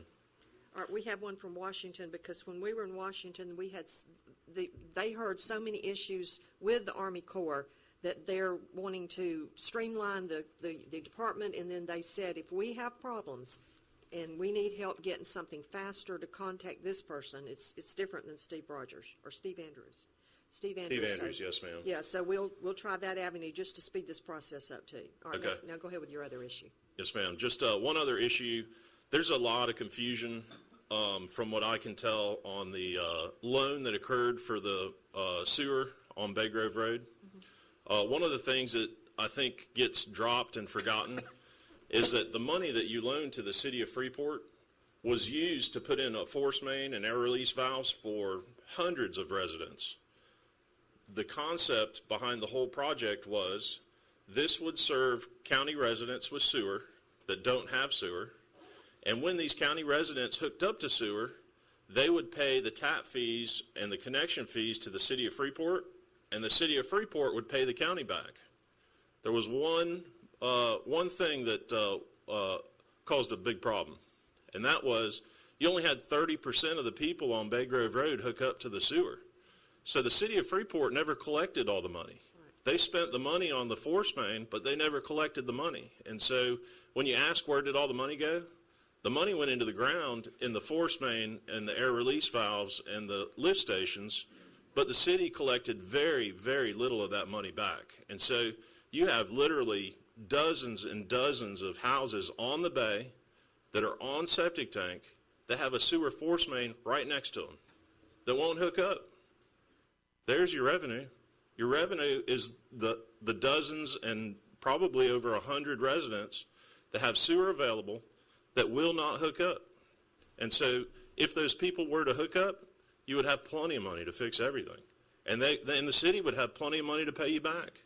But the city has no money to pay you back until some of these people hook up. And so that's where the biggest problem is that I don't think everybody has paid much attention to, is the money hasn't just disappeared. It's in the ground, and sewer's available to all of these people. And maybe there should be some type of effort to get these people that are on the bay hooked up to sewer, because septic tanks that are on the bay don't work well, and I think everybody knows that. Right. So, Well, maybe if it's true, Commissioner, that the Freeport is going to,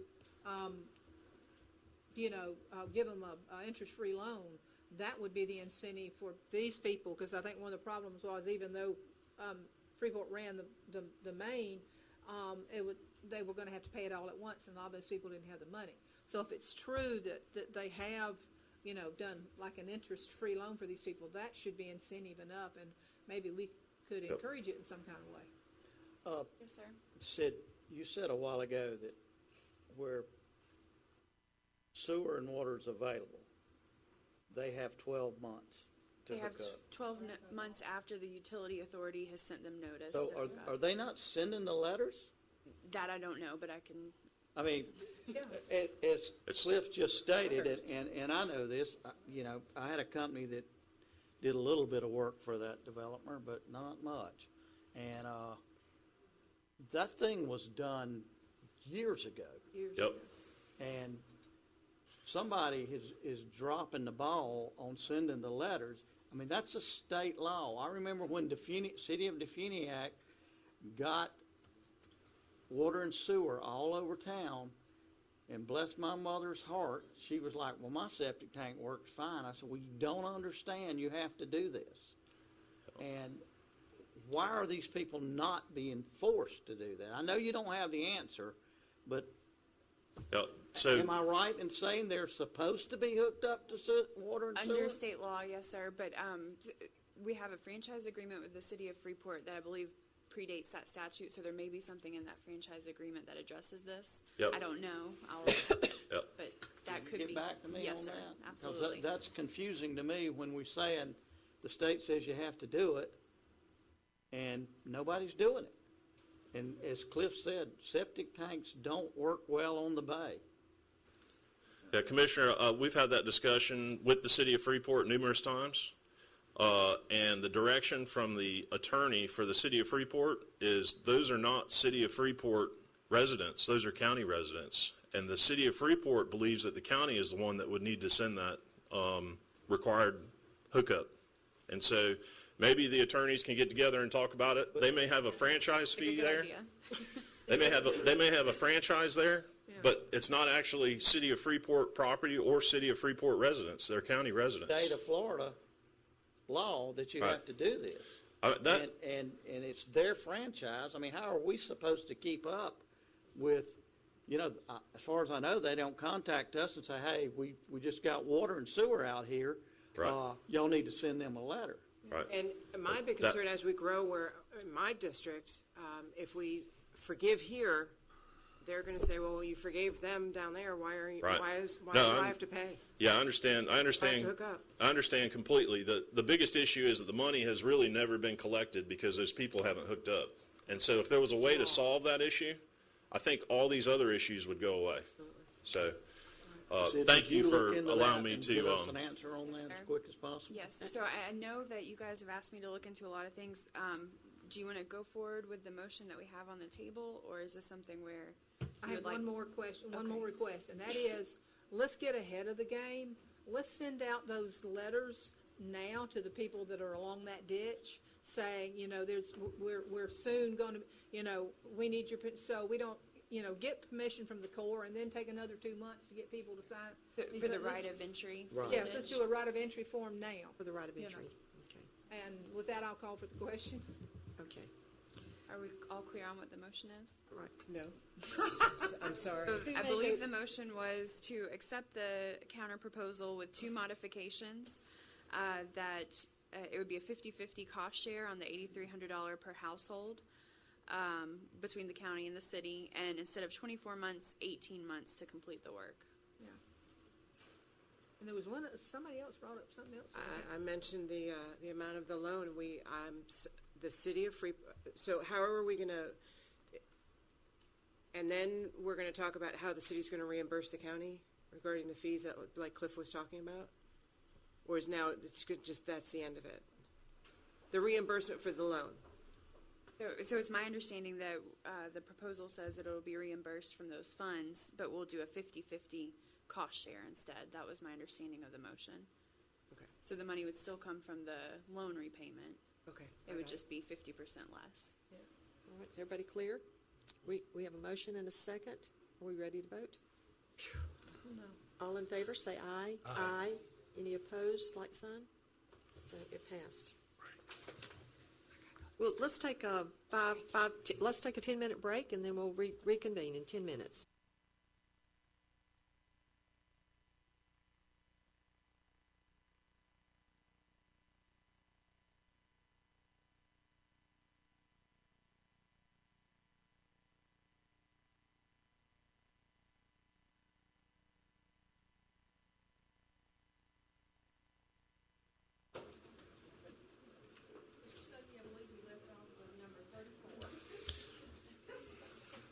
Thank you, Commissioners. The next item is a request to reject all bids for the sale of Unit 2 at the Freeport Business Park. If If you recall, sometime back, you approved for us to bid out Unit 2 and simultaneously attempt to purchase Unit 28. We received bids on Unit 2. We received one bid. The bid was for $108,000.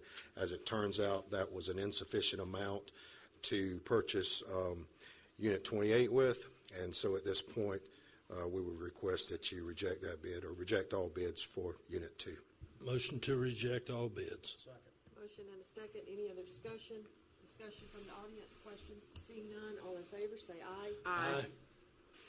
Thank you, Commissioners. Item number 35 is a request to declare the former SunTrust First National Bank building in Defuniak as surplus.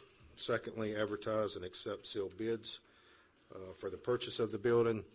And thirdly, to develop a plan and cost for constructing a new records retention facility. In May, this board approved an appraisal of the county-owned property known as the former First National Bank building. It was obtained, and it's clear that utilizing the former bank building in downtown Defuniak Springs for records retention and storage is not the highest and best use of the building, especially when considering the efforts that are being put forth to revitalize the downtown area. We believe that this provides an opportunity to liquidate that asset and to the ability to utilize those proceeds from the sale of the building to construct a more modern records retention and storage facility. So therefore, we recommend that you declare the former First National Bank building surplus. Secondly, advertise and accept sealed bids for the purchase of the building. And then thirdly, to develop a plan and cost for constructing a new records retention facility. So moved. Second. Motion and a second. And when you say plan, it could be, we wouldn't have to build something if there's something already available that's built. Sorry. What I said was that if we don't have to necessarily build something, if we find an existing building, then we could. Correct. We would bring you back a plan for a better facility, be it constructing a new facility or something that already exists to house storage, for storage needs and public records. Okay. Any other comments, questions? Comments, questions from the audience on this issue? Seeing none, all in favor, say aye. Aye. Aye.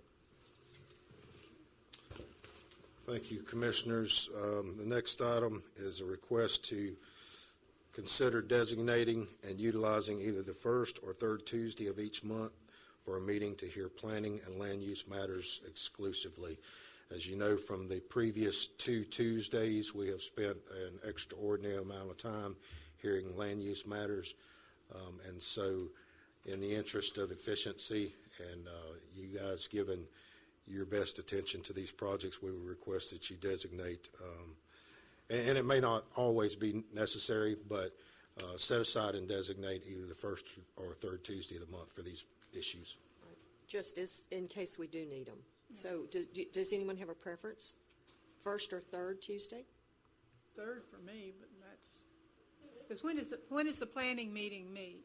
The when do they meet? Planning Commission meets the same week that you guys have the South End meeting. So Okay, so then we could meet the week after. Would there be time, say, to move from their agenda to ours, or? Is Mac here? I don't. He is here. Yeah, there you go. I'd also like to maybe discuss north to south. Or are they all going to be in the south, or? Most of them are. Sorry? Most of them. Most of the projects are in the south. Yeah. So her question was that the planning department meets, would if we do the third Tuesday, would we have time to take some of those projects and move to the third, hear them on the third Tuesday if we need to? Not going, Matt Carvin for the Planning Department, not going straight from the second Thursday Planning Commission to the following Tuesday. That wouldn't give us adequate time to prepare the agendas and the books and making sure that we had adequate advertising. Typically, we look for 10 days in between Planning Commission and Board of County Commissioners meeting, and there are certain flavors of planning items that require that 10-day separation. Okay. However, it would help us greatly if we could have an interim meeting, having the meeting during the daytime, this past week. Made sure everybody was fresh. We had plenty of time, regardless of how long the particular hearing lasted. That was very helpful.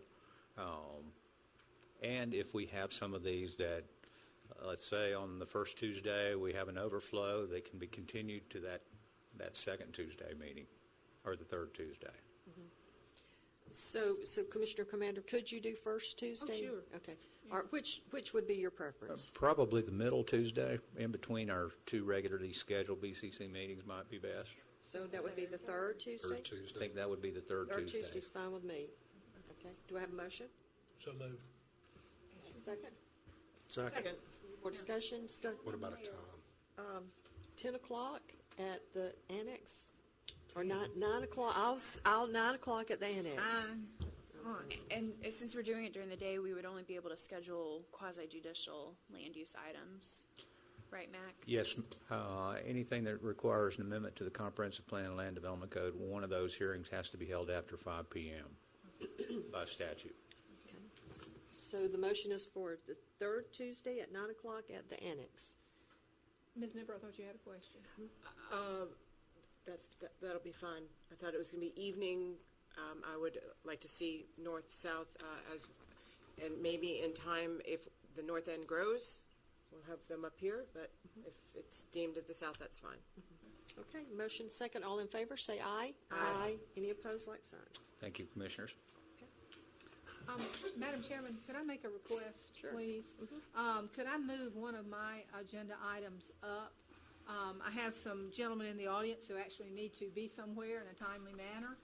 I'd like to, if I could, move the Ewart Sconyers up right now, if y'all would let me. That's item 50. I'll make that motion. We have a motion. So moved. And a second? Second. Any other discussion from the audience? Seeing none, all in favor, say aye. Aye. All right, we're going to do number 52. And what this is, I'm sorry, I don't have 50. Don't have. I've got the wrong book here in front of me. But anyway, a gentleman by the name of Lieutenant Ewart T. Sconyers served in the Second World War. During a raid on August the 21st, 1942, a mission over France, German fighters viciously and relentlessly attacked Sconyers' plane called the Johnny Reb and exploded the co-pilot's plexiglass window and mortally wounded him. And also the pilot was barely conscious and suffered such badly burned hands and all that he could no longer control the plane. So he summoned Sconyers to the cockpit. Now, Sconyers was a bombardier, so he wasn't a pilot. But anyway, he took over that plane, and he flew it shattered and bullet-ridden across the English Channel and set it down in England. And for this valiant deed and the lives he saved, he was awarded the prestigious Distinguished Service Cross. However, his luck ran out a few months later when he and his crew were shot down while bombing a Nazi submarine pens in France. While still imprisoned in Stalag 3, POW Sconyers worked security under the supervision of POW Lieutenant Colonel A.P. Clark, and was for those that were digging the famous tunnel there. If you remember, I think there's been a movie based on that. And 6 of his fellow POWs accompanied by the Germans, and he died mysteriously during that event under very mysterious circumstances, and he was buried in a cemetery in Lublin, Poland. Officially, his family was notified and but there was no remains. His remains were never returned. Well, recently they have recovered his remains and are bringing them back to the United States. And his family wanted request us if we would do a resolution to the state legislature, asking that. Thank you, because I'd lost mine. Asking that we ask them to dedicate a portion of Highway 90 to him, And because he loved flying and all that sort of thing, a section there around the Defuniak Airport. If we could pass this resolution and And I help. think we need a letter of support. A letter of support? Yes, ma'am. Okay. Understanding of the process. Whatever it takes. Yes, ma'am. You know, to move this forward. He is certainly an American hero, served his country and extremely difficult circumstances. So his family is here, Greg Lathinghouse, and I'm Floyd. you're Floyd, yeah. Thank you, Floyd. Yes. I had a brain We all know freeze. Floyd, too. Yeah, he's the older cousin of Greg. Are here, they're part of their family, and they just wanted to show their support as well. Motion? The motion? This is a motion. I'll second it. Thank you. We have a motion and second, and thank you for bringing this up. This is someone that we really do need to honor. Any other discussion? Discussion from the audience? Does family want to say anything? Greg, Floyd, would you like to say anything at all? Oh, come on. Yes, sir. Yeah. We don't charge any extra for coming up to the podium. This is just what I wanted to do. Greg Lathinghouse. Yes, Ewart, his mother was a Spence. His father was a Sconyers, and he was a native son of Defuniak Springs. And as you've heard, he was a hero in World War II. He did get the Distinguished Service Cross and then the Purple Heart, and then died in the prison camp that the movie The Great Escape was made popular. Anyway, his niece, Pamela Sconyers Whitelock, daughter of Kenneth Sconyers, who was a captain in the Highway Patrol in Panama City for years and years, she had taken it on to try to recover his remains. And after they worked feverishly in the 40s trying to get that done. Never happened. And she's been working now for the last 10 or 12 years, and they finally have found him. And his remains are in the country now, and he's going to be buried here on January the 27th or the 28th at Southwide Baptist Church next to his mother, Maud Sconyers. Anyway, I talked to Brad earlier. Brad and Senator Gaynor both think they can make this happen, and they're in favor of it. So I would appreciate the resolution to name part of Highway 90 for Lieutenant Ewart Sconyers. Any questions? Yeah, just not a question, just a comment, Greg. The Great Escape is probably the greatest war movie that's ever been made. Oh, yeah. And I just a week or two ago, it was on some channel, and I watched it. I watched some of it as well. For Stalwart probably Bluff about 3 was the name probably of it. about the 100th time I've seen it. But knowing that a local hero was part of that group, I will watch it the rest of my life every time it comes Yeah. on. So I know y'all are very proud of him, and as a citizen of Walden County, I'm very proud that the things he did and the hero that he was. And I think this is a worthwhile project for us. Very good. Just as a matter of note, you talked about the Lieutenant Colonel, I can't even call his name now, that was...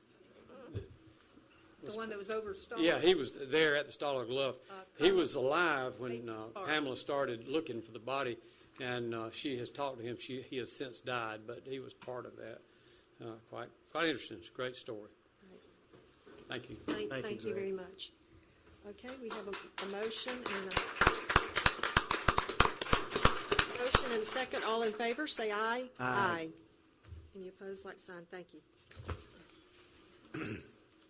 Thank you, Commissioners. Next, we have Triumph and Restore Act update by Billy Williams.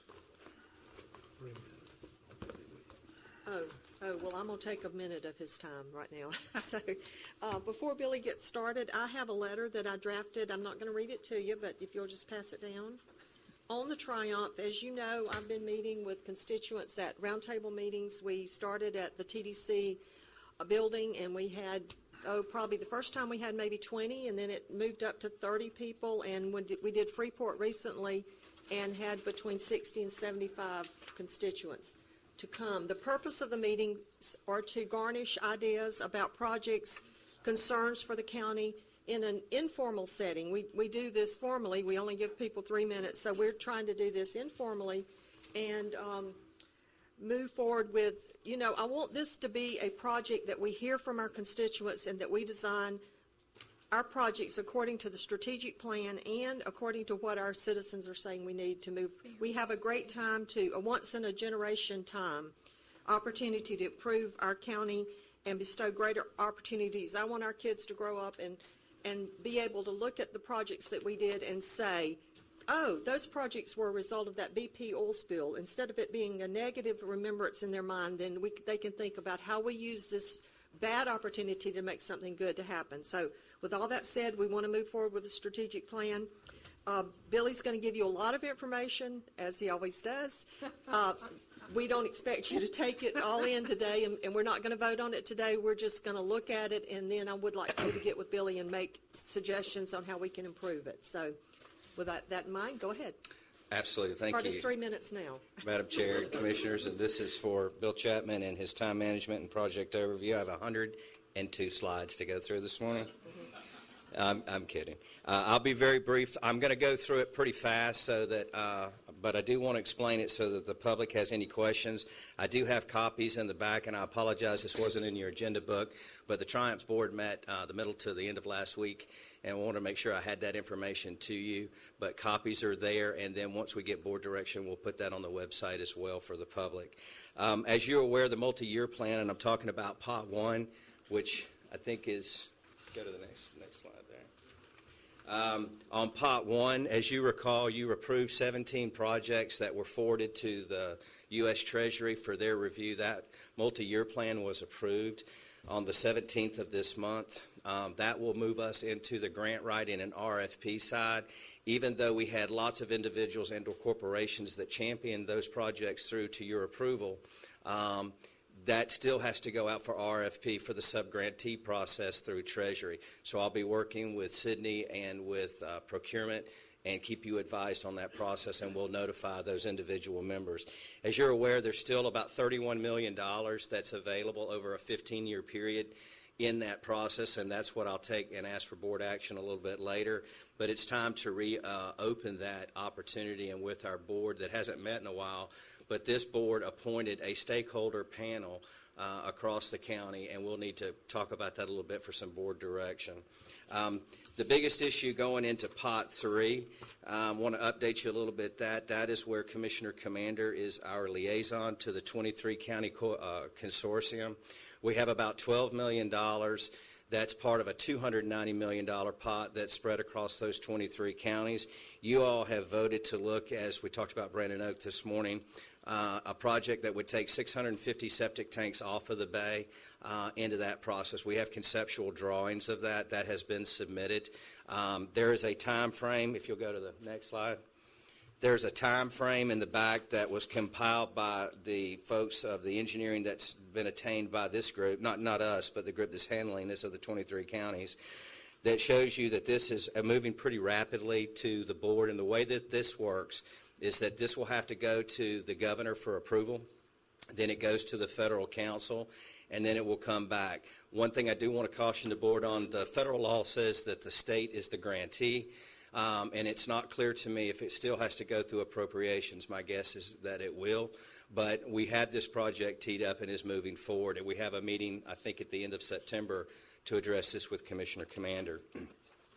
The main reason I'm here today, just wanted to update those, is to talk, go ahead to the next slide with Triumph.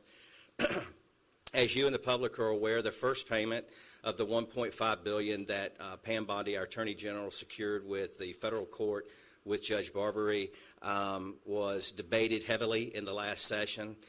There were changes that I updated you on in a couple meetings previously, but there's specifically a component, so I'm not going to go back into that, Mr. Chapman. But the issue that we do need to look at, they have had multiple meetings. Part of that statutory change in this last session was that they moved that council from 5 to 7 members. Senator Gates was appointed from Walton County, who was the original author of the Gulf Coast Corridor Act in 2013. He will become chairman come January. Former Speaker of the House, Alan Bentz, is the current chairman. but that has been voted on. They're in the process right now of working with their attorneys and with Pam Dana, who is a member of that board from Pensacola, and looking at the applications. Their date is sometime mid-October that they think that they will have the application process open. They were very specific on what the statutory outlines are, which is why I'm here today to ask for some direction from you all. We are by statute supposed to, and you can look at if there's any questions on the board members, but I just wanted to recap those members that are there. Stan Conley with Gulf Power, Pam Dana out of Pensacola with Innovation and I think it's Mechanical Innovations. Alan Bentz, Jason Schoaf was the new appointee from Gulf County, Bob Benezzi, Don Gates, and Stephen Riggs with Carr, Riggs, and Ingram. So those 7 individuals will control the actual decision-making of this pot. If you look at the next slide with the breakdown of the percentages, the statute also changed that 5% of this first $300 million would be allocated in equal components to the 8 affected counties, which basically is about $15 million. That is a little misleading because it doesn't directly come to this board. As I indicated to you in a couple of our last meetings, there were allowable uses such as K through 20, the colleges, etc. And so what we're going to get to is all of us working together so that when we turn our projects in, somewhat you did today, that there's support letters, that we support the county, the colleges, etc. But I wanted to bring that up. And again, that goes to 4%. In the consecutive years, and that payment will drop down to about $100 million a year for the next 15 years in the process. The next slide, please. Just a recap of what the allowable uses are. Obviously, infrastructure, infrastructure, local matches, the K through 20, tourism. The unique thing about where the board is going with us, and the chairman is correct, we've already jumped on this with our community. We've had 3 meetings now that have been well attended with multiple stakeholders throughout. And a lot of these areas we need to inform, like when we're working with NGOs like Aliqua and different folks, they can be entered and be part of this process if they're looking at government, like what we call P3s or public-private partnerships. So we'll talk strategy in a moment. But it's real important for the board and for the public to understand, because I'm getting called by a lot of folks of, can I get this or can we do this? These statutory guidelines were signed into law, so these are our guiding core principles on what the money can be used for. If you'll look at the next page, and I think it's the next to the last paragraph, as I mentioned in this state statute, which is House Bill 7077, we are required to solicit projects from the school board and municipalities. Also, projects that are recommended by the Board of County Commissioners will actually be, and whatever application metrics they use, will have additional merit as they make decisions, because they want to make sure the county is in agreement to what these projects are being submitted. So we are asking the school boards, the colleges, and things to work with us so that we get those point systems. If you've ever filled out a grant, you get 2 points for this and 8 points for this. We want to maximize our opportunity. Next page, please. In an article that was ran in the Panama City News Herald and the Pensacola News Journal, there were 5 principles that were outlaid that I thought the reporter did a good job, where they talked about making sure that we look at diversified and resilient communities that are not anchored in tourism and military, but they need to be a part of that. So they wanted to make sure that we looked at diversified economies and things that made transformational acts to the community and to the panhandle. There's been no minimum or maximum amount of funding required. They have made it very clear that they're not going to be the first money, and they're not going to be the only money. So as you discussed this morning with the road project commissioner, looking at match dollars, private dollars, et cetera, that's all going to be the strategy that I'll talk about momently. Some of the smaller counties, like where I'm from in Gulf, they wanted to make sure that it was appropriately sized to those counties, so that one size did not fit all in the process. And that the project evaluation, as they go through this, they're going to look very hard at economic modeling, forecasting, analytical metrics, return on investment, things that are traditional. They may bring an outside entity to evaluate that. They made it very clear that this would be a quantifiable, fair, and transparent process so that they could justify. And by statute, they're required to bring their decisions both yes and no to the governor and to the cabinet at the end of the period. So there is a check and balance on their decision making. Which comes to kind of an overview, and then I'll go to some action steps. Basically, the recommendation that I'm making to you today is that we need a local Triumph committee, almost like we did with our Restore committee. And we had some discussions about this earlier with coming back to you with direction. My suggestion to the board would be that you look at a 9-member board or an 11-member board, whichever you choose. My suggestion to you would be that each of you appoint an individual from the county that you feel will be very vital into the transformation that the chair outlined. If you look at 2 at large, that gives us flexibility to come back. One of the things that we have to do in your original Pot 1 committee, you had a very specific, not resolution, but bylaws that they operated on, and that kept them within the confines of Pot 1. We need to be able to mix and match these funds together, so I'll come up with some bylaws for you. But to get this going, that would be how we would do it. The additional members would be a representative from the municipalities. If you approve this today, I'll send a letter to the municipalities asking them to appoint an individual from the city. It'd be great if they were elected, but they could do anybody they choose. And then with the school board. So there would be 9 folks that I'm recommending at this point to you on that board. The next step, one of the things that Larry and Stan wanted me to sort of show you is how this would flow in the process. And again, this is very complicated, but for today's purposes, we want to take in all of these projects. If we're talking 331 sewer, we're talking environmental, whatever the project is, this group would help put that together in conjunction with our staff, the state lobbyists, the federal lobbyists, and we would move that through the process with the Triumph Committee, come to you for approval and review. And then that approval, once it's done, and again, this board is not the decision maker. You're endorsing the project, but you're not ultimately approving. The 7-person board is. But with your seal of approval, then we would submit that to the Triumph board and hope that that transitions into funding in the process. The chairman indicated strategic planning, and I want to take just a moment with that. If you look at the bubbles around strategic planning, we've engaged the Regional Planning Council to build the first skeleton for us of what we're looking at. And I think with the chairman's committees, with individual meetings with you all, with town hall meetings and your constituents and different stakeholders, we really have the opportunity, as the chair indicated, to look linear and long-term, not just this year's budget. So when we say strategic plan, which we all do every day, this actually, because the way the money is outsourced to us over a period of time, we have to look at all of those leveraging opportunities over a 15-year period. So I'll be working with them. I know we have an appointment with the chairman tomorrow to begin this process. So we'll come back as that recommends. But I just wanted the public and the board to look at what we're doing. The NGOs, for example, that I spoke of, we have some great NGOs out there that need to be involved so that we can move our community.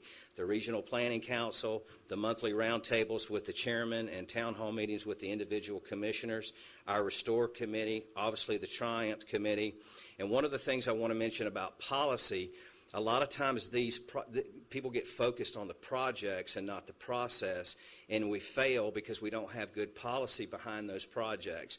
We want to make sure that we bring policy along with us. So, we've discussed with this board, One Walton, the SBA, different groups that can assist us in that mission. And so this can expand or contract based on the direction that you give me.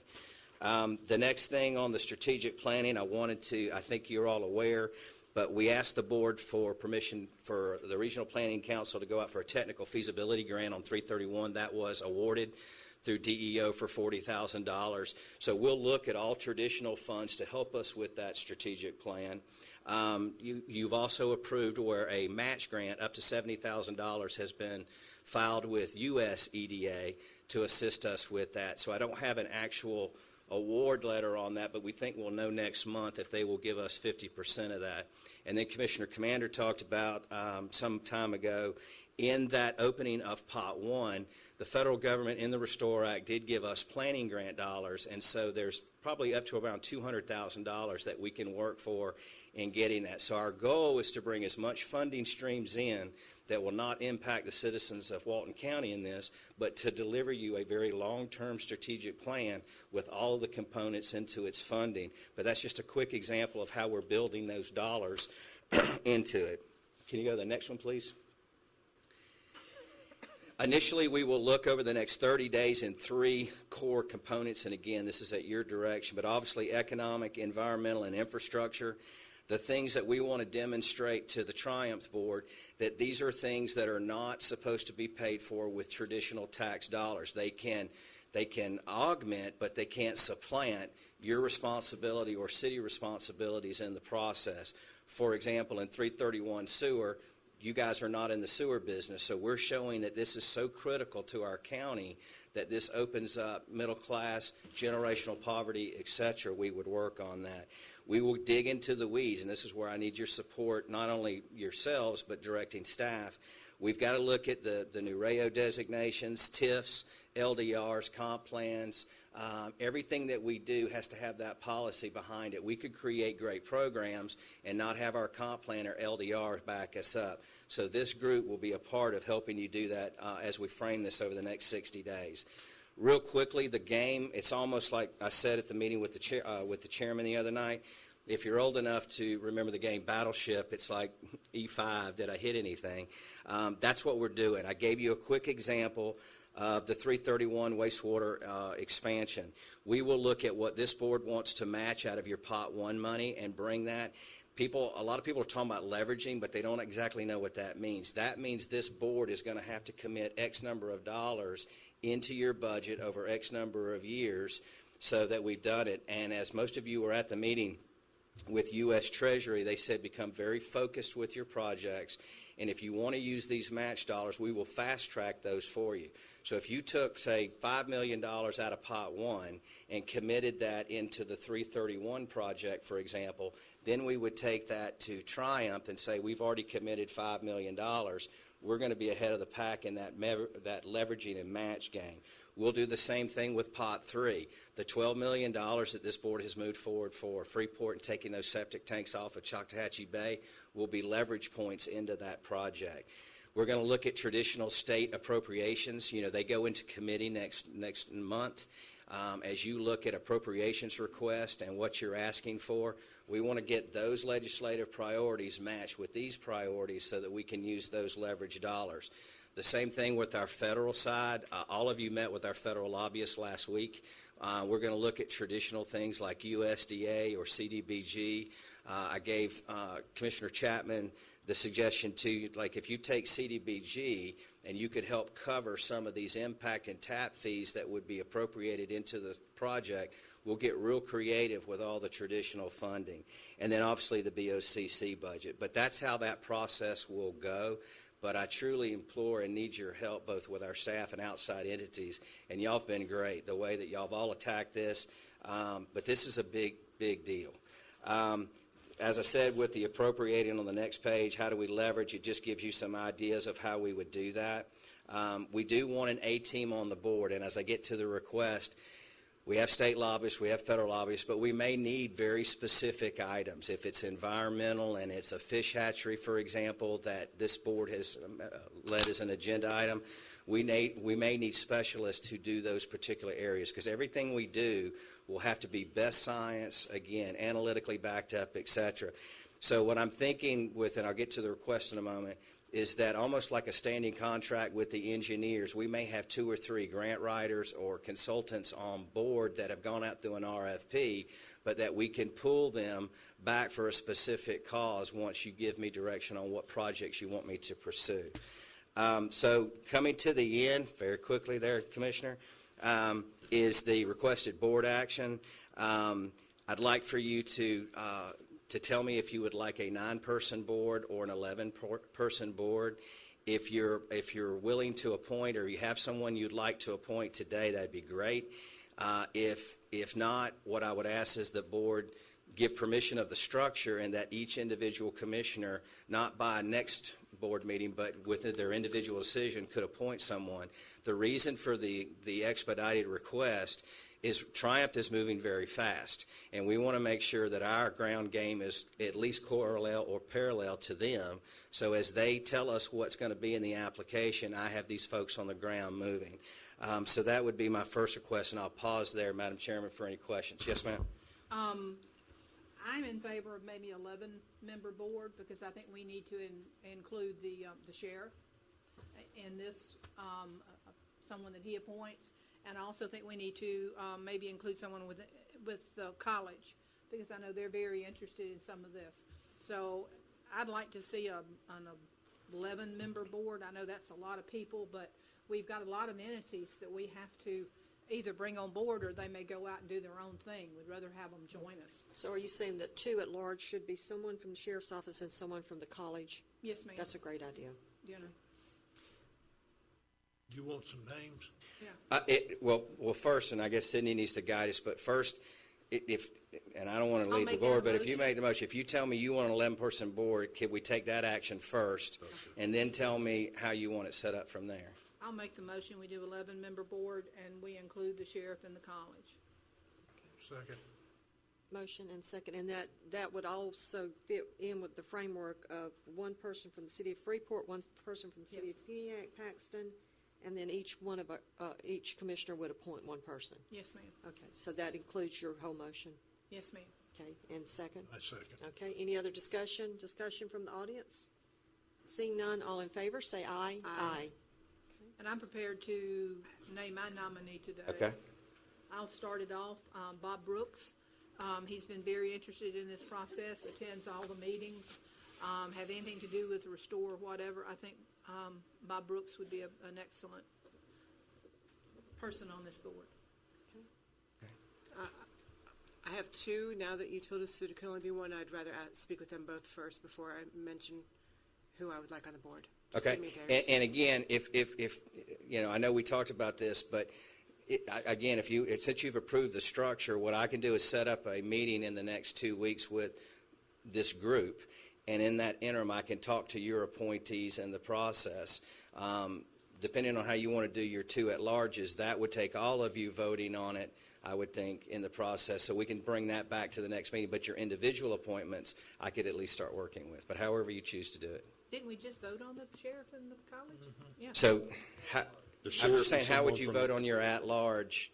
There are no at-large. The 2 proposed at-large positions were. Okay, I got you. It'd be sheriff and school. I got you. I'm sorry. Go ahead. I've got a couple more people I need to interview, and Okay. so I'll get with you next week. Okay. So we'll bring back the nominees for the first meeting in September? Well, with them approving the structure, and correct me, what I'd like to do is have them approve whoever they choose I can move forward with, so I don't have to wait. I'd like to set up a meeting and contact them. Is that appropriate? Well, I think I'd rather have the appointees named, if Okay. that's okay. Don't we have to vote on them? Yes, ma'am. Yeah. Well, I'll give you my name. Okay. Gus Andrews. Okay, and I need a little bit more time as well. Okay. All right, well, I'll reach to those individuals, and then I'll work with you individually on your appointments, and we'll bring it back to Sydney at the next meeting for it, and then I'll set a date meeting post that and start working with them. Now, wait just a minute. If you want to meet with, if you're saying you're going to go ahead and meet with Mr. Brook and Mr. Andrews, then we need to go ahead and vote, I I'll think. make that motion that we, that Want those these 2 appointees Second. are Have a motion and confirmed. second. Any more comments, questions? Okay, any questions, comments from the audience? Seeing none, all in favor, say aye. Aye. Madam Chair, and Billy, may I make a suggestion? I think there's one piece missing. Yes, ma'am. I feel it is, and it may not. The EDA. I think the onus is on us to let the public know how we're spending this money and how many jobs we are creating. Is there, being on the board, is there a way that we can be briefed by the EDA as we roll this into this Restore? I feel like that's a big part of it, too. How much economic development are we getting out of every project? I totally agree with you, and they're by no means being outskirted from this. They're a separate entity, and obviously we'll bring the dollars and work in parallel with them. I can brief their board. Oh, absolutely. Okay, We'll work thank with you. them through the process. but as a separate entity, they'll bring, like if they're working on a certain business that's coming in and we're looking at infrastructure. So our goal is to kind of build, in my mind, the frame. They bring the end game. It's almost like broadband where we're putting in the first mile, they're completing the second mile. With the businesses that will actually come. So like if you take 331, for example, and we start talking about fast-track permitting or, whatever we do within the TIF, they will be an integral part of bringing the businesses and working with the businesses along that corridor. I just want our citizens to know how much we're bringing into the, as far Absolutely, as and their every workforce, bit of this. them becoming the workforce. Absolutely, and for the public's notice too, and I know we mentioned this at the chairman's meeting, and the website is in its infancy, but myfloridatriumphs.com. And Susan Skelton is their new executive director. You can see all their posting. They are going to rotate within the 8 counties. They had a meeting in Pensacola, one in Panama City. I think the next one's going to be in, Niceville, but I'll let everyone know who that is, but for the public to look at that. Any other questions from the board? And that's it. Madam Chair, can we get board direction for Mr. Williams to go ahead and formally contact and reach out to those 3 municipalities, the sheriff and the college, to solicit their representative? Yes. You need that in form of a motion? I think board direction's fine. The one other thing, I appreciate you saying that because I do need to send letters to those entities. The other thing on Pot 1 that I mentioned, we need to stand that committee back up. It's been a while since they were there. You have very specific bylaws, but I'd like permission, as Stan just indicated, to contact those members that you've previously appointed, make sure they're willing to continue to serve, and get them ready to stand back up so that we can get those running in parallel. And if they're not, that'll give us time to get someone else on. Correct. If someone tells me they don't want to serve and that position's open. Now, on that pot, the board was very specific on it would be like an environmental person, a business person. So there may be very designated spots, but I can report back at the next meeting where they all are. And it might be that they don't want to serve anymore. Correct. And we could replace those at that time. Yes, ma'am. One other thing, Lou did a submittal form online. Could you come to the podium and tell us how, in case someone is not able to come to a meeting, or if they come to a meeting, they're not allowed, we don't have, they don't get to talk, they can submit ideas through this form? Yes, ma'am. Lou Sabella, Public Information Manager. On the website, there's now a suggestion form for the public to be able to complete to bring up ideas of topics that should be discussed or could be discussed at the roundtable meetings that we're currently having. Those forms are submitted and they're received by Billy's office, by Commissioner's office, and by my office to make sure that someone sees them. That form, if you go on the county's website under Services across the top menu, there's an option to choose Forms. Once you choose Forms under Commissioners, you'll see the suggestion form to be able to submit that. So anybody in the public who has ideas of discussion items, maybe potential projects, any thoughts they'd like to submit regarding Triumph and Restore funding, can do so through that form, and they'll get to the people that can be able to put it on agendas. Great. Thank you very much. Yes, ma'am. And the final item is, and I don't know if this is a motion necessary, but I'd like to work with staff and with Sydney on this RFQ that we will eventually put out for consultants in specialty areas. And so however you want me to do that, but I need to talk with them and sort of see where we're going with that. But I'd like permission to talk with them about that. Right. And at some point, I'd like to know how much money is allocated for staff, additional staff and administration. Yes, ma'am. In each pot, how much money do we have that we could spend if we need this help? Absolutely. I think board direction on that would be sufficient. Any RFQ that gets drafted, we bring back to the board for approval prior to Okay. advertising. I'm good. Okay. Any other questions? No. You were talking about the liaison? Oh, yes. I'm sorry. I do need to make sure that when we look at this, and again, all of you have been great, but the staff recommendation that I would have, I appreciate you reminding me that, in that proposal, because Commissioner Commander has been involved with Pot 3 as the board's liaison, which you voted on, I'd like to have her work with me on Pots 1 and 3. My recommendation on the Triumph side is that I work with the chair to make sure that we're moving that in conjunction with their committee. So I appreciate you bringing that up. It's certainly at your discretion, but they've been involved in those areas, and I'd like to continue that if that's okay with the board. Okay, do we need a motion that just? Probably No. so. Wait, what is this first? Just liaison working with me. Okay. Sarah as the liaison. Yes. For Restore and then me for Triumph. Yes. We need a motion? Yes, I'd we almost need a feel more motion. comfortable if we had a motion. Yes. That, I make a motion, we appoint Commissioner Commander and Commissioner Jones to work with Mr. Williams in the areas that he talked about. Second. Motion is second. All in favor, say aye. Aye. Or wait, any discussion? No. Anybody from the audience that would like to speak? Seeing none, all in favor, say aye. Aye. That just lets us know we have the support of the board, and I appreciate that. Yes. Thank you, Madam Chair. And, you know, and while he's leaving, it's a group effort, and I know so many of you have already been to the roundtables, and Sarah started the visioning many years ago that's kind of led into the roundtables. So we're all going to be doing this together, and not only us, we're going to be working with the City of Freeport, City of Paxton, and Defuniak, and the other entities to make this a success. So thank you. Thank you, Madam Chair and Commissioners. Next item is number 38, it's request to approve the 2017 county maintained road list. And that list is in your board book, and we would recommend your approval. Motion to approve. Second. Motion is second. Any other discussion? Comments from the audience? Seeing none, all in favor, say aye. Aye. Thank you, Commissioners. The next item is a request to submit a letter to the Florida Department of Transportation in support of the installation of a traffic signal at the intersection of Sugar Drive and Highway 98.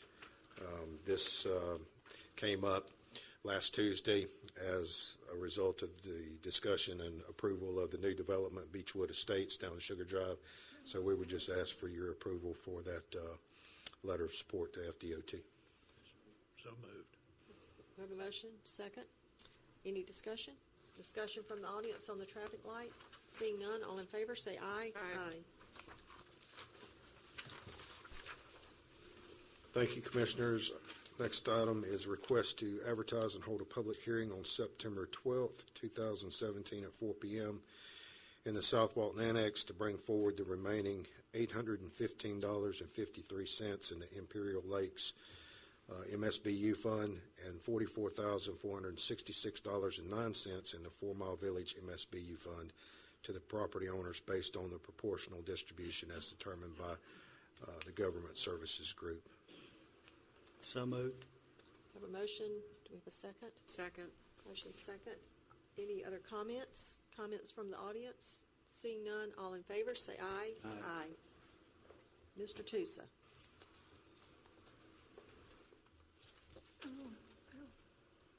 Good morning. I think it's still morning. Just Or good barely, afternoon, yeah. whatever the case may be. Madam Chair, Commissioners, TDC has parking on the agenda today. Quite a few items regarding parking. The first, item 41, request to approve allocation of additional $7,000 for the Topsail Hill Preserve State Parking Initiative Program. We came before you a couple of meetings ago requesting additional funds for Grayton Beach. These programs have been successful this summer, so now we are back before you requesting additional funds for Topsail State Park for an amount of $7,000. Do we have a motion? Yes, ma'am. Second. Motion second. Any discussion? Commissioner Nipper, did you have something? No. Seeing none, anyone from the audience have anything on this? Okay, seeing none, all in favor, say aye. Aye. Any opposed, like sign. Thank you. The next item is in conjunction with that first item. Request to approve and authorize the chairwoman to sign Amendment Number 1 for the MOU between Florida Department of Environmental Protection and Walton County regarding admission fee waiver reimbursement for Topsail Hill Preserve State Park. So moved. A motion, do we have a second? Second. Second, any discussion? Discussion from the audience, seeing none, all in favor, say aye. Aye. Any opposed, like sign. Thank you. The next item is in regards to parking. The county, just to give you a brief history real quick, just so you understand where we're coming from with this. The county received an unsolicited proposal back in March from Structured Parking Solutions based out of Pensacola. The board accepted that unsolicited proposal in April, and in response, we put out an RFQ. That RFQ was put out in June, and it closed in August, earlier this month, and a review panel consisting of myself, Chance Powell, and Matt Carpenter reviewed the proposals. And so we're here today to ask the board to accept the results of that panel and reviewing. And the recommendation from the panel is for the top-ranked firm, Structured Parking Solutions. So number 43, request to award RFQ 017025, Parking Solutions for South Walton, to the top-ranked firm, Structured Parking Solutions. So moved. Second. We have a motion and second. Any other discussion from the commission? Seeing none, any discussion from the audience? Seeing none, all in favor, say aye. Aye. Any opposed, like sign. Great, thank you. And just real quick, there is a representative here from Structured Parking Solutions. If the board has any questions of them today, or if you have any comments for them, by all means, you're certainly welcome to do that. The plans now, next phase of this will be for the county, the TDC, planning, admin, legal, to meet with Structured Parking Solutions and let them know where our priorities are. We'll be looking at some past studies, also laying the groundwork for any future studies that may be required. And so, and then with that said, is once we get a plan developed, Structured Parking Solutions will be back to present that to you. We're trying to see if we can move quickly so we can get some things in place for next season. So don't be surprised if you see us back here within the next 6 to 8 weeks. The only comment I would make is if we're doing some kind of parking fees, make sure that we look to our locals.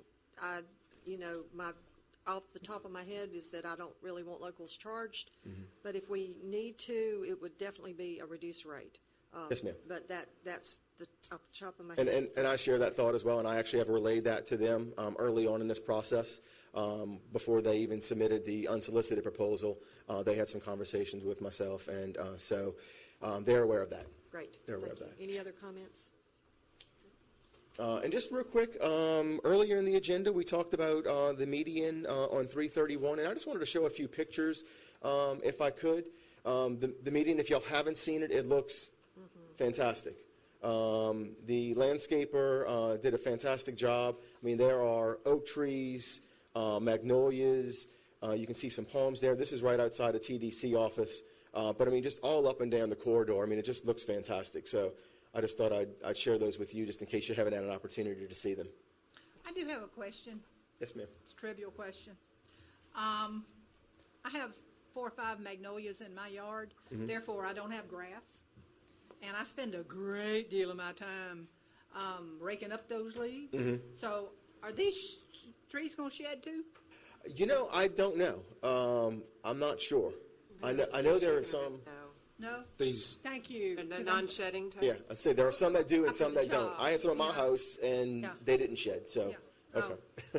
Jay, I wanted to say it's beautiful. Lee, Tim, I should have said it when Lee was up here, but it is absolutely beautiful. I just came into town and was in awe. Yeah, It's as I say, beautiful. you probably haven't seen it in a while, so yeah, haven't. it really, it makes that whole corridor look fantastic. So, Sure does. you know, just, I think as the gateway when you come into South Walton, it's very warm and inviting. And, I mean, if we can get our community looking like this, it's amazing. It's right in my yard. And I believe Phase 2 goes north of the bay for a distance, so I'm very anxious to see Phase 2 Yeah. added as Well, well. I think, you know, with this and then Phase 2 and then the property the county just purchased on the north side of the bay, Pilcher Park, I mean, that whole corridor is going to be incredible. Wow, it sure is. Thank you. Thank you. Any questions for me? No. Great, thank you. Okay, we next have public hearings, and our first one would be Leisure Lake. I need a motion to open the public hearing. So moved. Second. Motion second, to open the public hearing. All in favor, say aye. Aye. Do we have any discussion on Leisure Lake? Would anyone like to speak to the Leisure Lake issue? You want to explain it a little bit better, one of you? Did you want to address that? Ms. Hinote will tell us about Leisure Lake. Yes, Commissioners. Each year, we hold a public hearing to reimpose the Municipal Services Benefit Unit. This one is for the Leisure Lake Annual Rate Resolution, and there's no rate increase proposed. Okay, do I have a motion to, oh, sorry. I'll go with Go the ahead. motion. I've got a question. Okay. Motion to close the public hearing? No, you can Oh, we stay can do for it the public inside? hearing. Okay. Motion to approve the resolution. Second. Okay, you have a Yes. question? Dee Dee, if there's a person that lives within this area down here, can they opt out of this? No, sir. They cannot, so it's all or none. That's correct. Thank you. Okay, do we vote on this one and then move to Yes. Doggett? Okay, a motion to approve this? We need a motion to approve? I think we have a Motion motion. and a second. Okay, motion and second. All in favor, say aye. Aye. Okay, we're moving Okay, on. Commissioners, the next one is to, a request to approve the Doggett Canal capital improvements and maintenance. There's two different components to this one. Annual rate resolution relating to the provision of dredging and maintenance and activities within the Doggett Canal MSBU. This one there has been a rate change. For those homeowners living on the canal that has a boat slip available, it's gone up from $63 to $365 per allowable boat slip. We did mail out straw ballots to see if the homeowners were for that increase. Actually, it was up to $325, and it used to be $63. And we got 67% yes votes. There were 116 ballots mailed out. We received 55 back, but the majority of the ballots were yes. They were in favor of that increase, and that's for the maintenance part. Now, the capital component will be completed by next fiscal year, but the maintenance will continue. And the reason for the increase was because they did not have enough funds collected for the dredging of that canal. Okay, any questions from the commissioners? Public comments from the audience on the Doggett Canal? Anyone here to speak on that? Okay, seeing none? Oh, yes, sir. I do think we had one letter that was sent, I think, to all of us. Good. Hey, Mr. Weemorts. Good morning. Mike Weemorts, Weimorts. I'm the president of the Doggett Canal Improvement Association, which works with vendors to maintain the canal. I don't have anything really to offer, but I'm here to answer questions. Any questions? Just tell us kind of real quick what you're going to use this money for, because it's a considerable amount, but it seems like you've got community support. So what do you plan to do with the money? Originally, the capital component was to begin it originally about 9-10 years ago when we did the original dredge of the channels and cleaned out both the canals. There's two canals. The only time it had been done since it was created in the late 50s. So that was a big capital project. Now we're learning more about, I've been before the board several times, about what we're doing about dredging, maintaining the channels. This time we have to keep maintaining it because it shifts in the bay. The waters in the canals are pretty protected, so it's not subject to much weather.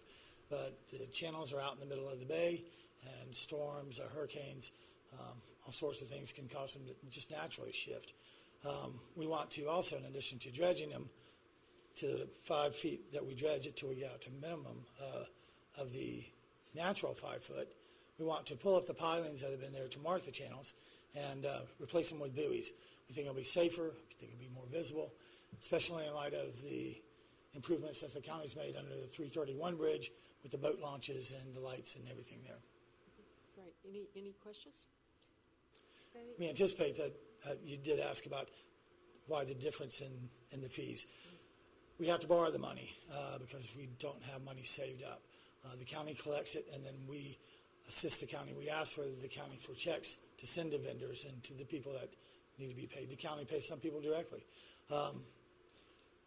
We'd like to pay it over short periods of time rather than long periods of time that we have done. So we'd like higher fees for 3 years. We believe we can pay off any financing, and then hopefully go for a few years, come back to the board and say we need none until we begin another dredging maintenance. Okay, do I have a motion? So moved. Second? Second. Motion and second to approve, I assume? Yes, to approve. Okay, all in favor, say aye. Aye. Any opposed, like sign. Thank you. Thank you all for your time and attention.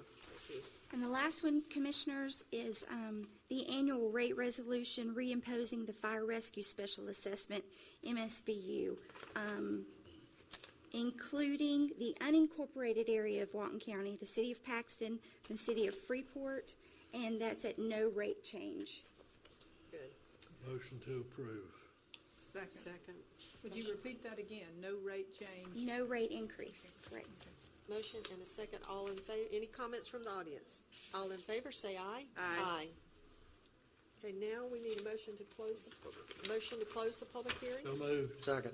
Motion second, to close the public hearings. All in favor, say aye. Aye. Thank you. Okay. Now we need a motion to open the public hearing back again. Yes, Now we ma'am. need a motion to open the public hearing for the South Bay Grove Road issue. So moved. Second. Motion and second. All in favor, say aye. Aye. Commissioners, this is a request to approve a resolution, excuse me, to bring forward $5,307,040 in the debt service fund for the purchase of properties and improvements located at South Bay Grove Road and Highway 331. This is the excess 331 bridge funds. So moved. Second. Have a motion and a second. Any comments from the audience? Seeing none, all in favor, say aye. Aye. Now we need a motion to close the public comment. So moved. Public hearing. Second. Motion and second to close. All in favor, say aye. Aye. Aye. It is now closed. Ms. Noyes. Yes, ma'am. I only have two items. The first is a request to approve and authorize the chairwoman to sign a letter to the Florida Department of Transportation regarding cameras at Pilcher Park. This is based on the direction from the last board meeting when Sheriff Atkinson came before you. So moved. Second. Motion second. Any comments? Comments from the audience on the cameras? Seeing none, all in favor, say aye. Aye. And the last item I have is a request to approve an FTE for an in-house land use attorney. And this, So moved. thank you. Second. Motion and a second. Any other discussion? Not soon enough. Yeah. And any from the audience? Seeing none, all in favor, say aye. Aye. Okay, Thank you, Commissioners. Commissioner Tony Anderson? Yes, I didn't get this on the agenda because I was waiting for the final word. We got the part in to make the designated left turn lane on 393. It has been installed. Everything should be operational in the morning, so maybe late this afternoon, but by tomorrow, there will be a designated left turn lane coming off of 393 north and south onto 98, something that has been needed for a long, long time. So thanks to Chance Powell and Buddy and Wilmer and everybody in Public Works. Getting that part was a nightmare, but they stayed with it and finally got it, and it's going to be a big help for South Walden. Don't forget Cindy Price. She's the one that stays on them. Exactly, Cindy. Commissioner Commander? Oh, you ready for me? One of my first things is, you remember at the last meeting, the sheriff came before us and asked us about a resolution to urge the Florida legislature to enact legislation that would make texting and driving a primary offense. And Stan, could you tell me what primary, like what would the fine be? Primary offense just means that law enforcement can stop you for that They see you- behavior. Okay. Right now, it's a secondary offense, so that is not something they can initiate a traffic stop for, but assuming they had other reasonable cause to stop you, they could cite you for texting while driving, but this would make it where they could stop you for that. I saw you going down the road, but that is, I'll make that a motion. A second. Motion and a second. Any other discussion? Discussion from the audience on texting while driving? Seeing none, all in favor, say aye. Aye. And I just have one other item. It's an update. I want to thank Commissioner Chapman for the wonderful job he did at the roundtable discussion. The only problem is that we can't tell, none of us can tell each other what we're doing, unless it's in this setting. But I wanted to let you know that I have been working with a wonderful guy by the name of Jason Peters with DOT, and we're just waiting on DOT's legal department, if anybody has any pull with them, to get us a contract that'll say that will help, and of course, this will be brought to the board, that will help kind of keep that area under the clean, and then we're good to go. But we're waiting on their legal department to pass this on, but, you know, we are moving forward. Great. Thank you. Commissioner Nipper? She just did that. Is that what that was? I thought Yeah, you were I talking was, about something well, else. I was thinking she was going to put a fishing pier out in the Gulf, and I did so too. I'm glad you, oh, no, I'm glad for your sake you qualified that. I'm dumb, I'm not stupid. Great. I received a lot of emails while I was gone, a lot of phone calls and concerns over this deep injection well. So far, and I have not been able to read the resolution, so I don't know exactly the verbiage, but we've got Freeport, Paxton, and Defuniak, I think, is going to vote on it soon regarding a resolution. Once again, I don't know their verbiage. We've had, and this is a Jackson County issue, I understand, but it does affect us in Walton County. So I've just asked so that publicly I can let the citizens know I'm listening to them. I'll make a couple of comments after I get some guidance as to where we're going with our, I don't want to say resolution, but where are we going with our portion of this deep well injection? Right. Well, first of all, I want to go on record of saying that I don't support this, but just to give you a little bit of history, we had a lady that came before us and asked us to do a resolution, and the way I operate is if I come into your district as a commissioner, I usually let Evie let your road foreman know, and before, there's kind of a commission etiquette, and it's like, so I wanted to talk to Jackson County to see if, you know, if this would help their issue, or, so I actually saw Eric Hill in Washington, and I told him, you know, we support you, we want to be involved if you need us. And he said, Ms. Jones, I appreciate you reaching out to me, and he actually sent me a letter saying that we had reached out to him. But he said, we are so close to having a compromise in this that I don't want y'all doing anything that's going to thwart the effort. It's so much better if we can sit down with waste management officials and solve this without a legal battle. He said, now, granted, if it's not solved, we will reach out and, you know, and ask for your help. So at that point, I let it, we didn't have any more activity. Then I followed up with a call to their county administrator, offered the same assistance. You know, he said, Ms. Jones, we are fixed, Commissioner Jones, we are so close to, and so then I saw in the paper that the Senator Gaynor had met with the waste management people, and that they have actually put the permit on hold, and they're looking for a solution of the wastewater treatment center. So unless something else happens, I feel like this situation is moot right now. I just publicly feel the need to say, you talked about the BP oil spill, we talked about restore money, leaving a legacy for our children. I just want to say, as a reminder to the citizens, that if anything should happen, if there's any leakage of this well, we're on the hook financially. There'll never be another restore. And it actually said Jackson County and the state won't pay Walton's drinking water or contamination cleanup bills if and when something goes wrong. It's going to be on us. I just want to make sure I said that. So, and the other thing I would like to be guaranteed is that we are on the 2 line or the CC line of anything that happens regarding this well. I would hate for us to be blindsided that a permit's being pulled and we don't know about it. I would like to know that for my water and for my county.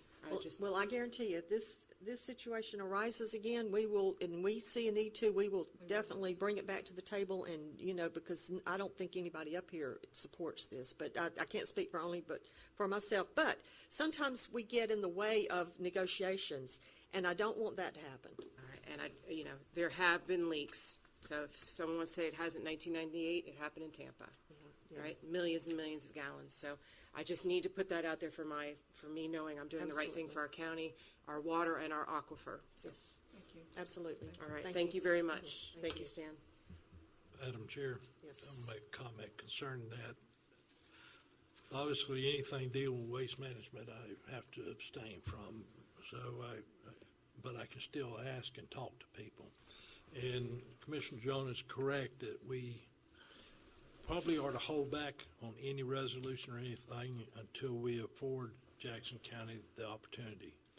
My information is that they are really close to coming up with a solution. They may not even involve an injection well. It's just that they are still trying to work out all the ins and outs of it so they can come up with a solution for it that'll appease everybody. I mentioned early on when this came up that I said, why don't you put your own treatment facility out there in lieu of punching it in the dirt? My understanding is even though they send a lot of their leachate to Jackson County, to Mariana, Sneads, and other places in the area, they can only take so much of it because if it raises, I think it was the nitrogen level in their plant, then they can't take any more. So when some of these cities have said, well, bring all you can, well, they can't. You got some politician that's making that statement, and they ought to be talking to their plant manager because he has to balance that system with the number of stuff that's coming in there. So they can't take it all. Is that the comment to the fact that, or the comment that Mariana and Sneads are only at 50% capacity? Yeah. Okay. Well, and they're at 50% capacity. I got you. Now I understand. They still can't take on an enormous amount of it. So there is some discussion going on. I don't really know how far down the hole it has gone to create and build their own treatment facility specifically for leachate. That is a significant increase over your normal storm sewer plant because of what they have to address with those chemicals and everything else was in there. So, but my understanding, hopefully within a week or so, they will have come to a conclusion on this that should be satisfactory. Great. Okay. Is that all you have? That's it. Okay, I have two requests. My first request is to, we contacted the staff, contacted Donna Johns, and she is willing to move to the affected property owner seat so that we can appoint Kevin Crystal to the realtor seat on the design review board. So moved. I have a motion. Do we have a second? Second. Motion second.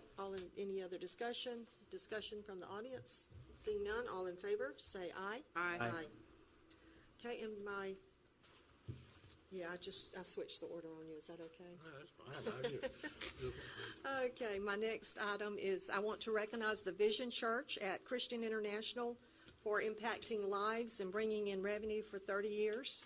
VCCI has garnered several $1 million in bed tax, tourism, and real estate revenue by drawing over 150,000 visitors, students, conference attendees, and new residents over the past 30 years. We appreciate the dedication of VCCI and their 30 years of service to our community, which includes Walden County residents, students, ministerial associations, government officials, police and fire departments, prisoners, jail inmates, visitors, and community events. We just want to say from the board, congratulations and thank you to Walden County Vision Church. Thank you very much. That's all I have. Does anyone want to speak to that? Seeing none? Let's take a lunch break, and then we'll come back for citizen requests and other public comments. How many minutes? 20? Can we count over 20? 15? 15? Yeah.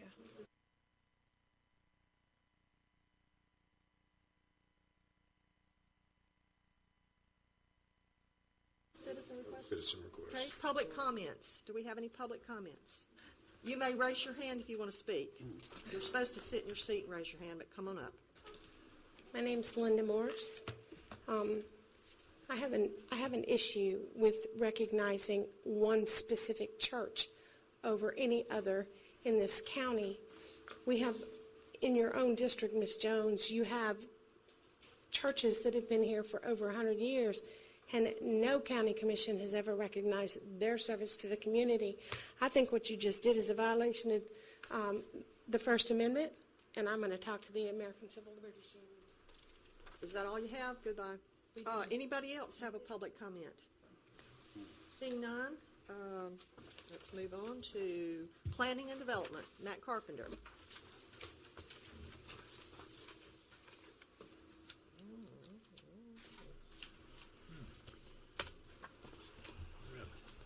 Thank you, Madam Chair and Commission. Matt Carpenter for the Planning Department. We have two items on our planning agenda today. The first of which is a request to authorize the chair to sign the annual report certification and to transmit the annual reports to the Florida Housing Finance Corporation for the State Housing Incentive Program, the SHIP program, as we all know it, to close out fiscal 2014 and 15, and to provide interim reports for 2015-16 and 2016-17. We've reviewed the reports and they're in order, and we request the authorization to sign and submit. Second. Have a motion and second. Any other comments? Comments from the audience? Seeing none, all in favor, say aye. Aye. Thank you, Madam Chair. We have one quasi-judicial item, that is the Peach Creek Phase 4 plat, and this is a request to approve by final Mylar. Okay. Anyone who anticipates testifying on this item, if you would stand and raise your right hand. Do you swear or affirm the testimony you will provide to this board will be the truth? I do. Okay, thank you. Have any of the commissioners had any ex parte communications on this item? No. Okay, so with that, we'll proceed.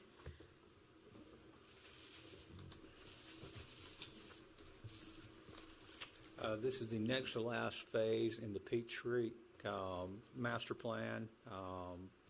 All items are in order, and we request your approval of this particular plat. So moved. Second. Have a motion and second. Any other comments? Comments from the audience? Seeing none, all in favor, say aye. Aye. Motion to adjourn? So. So moved. Adjourned.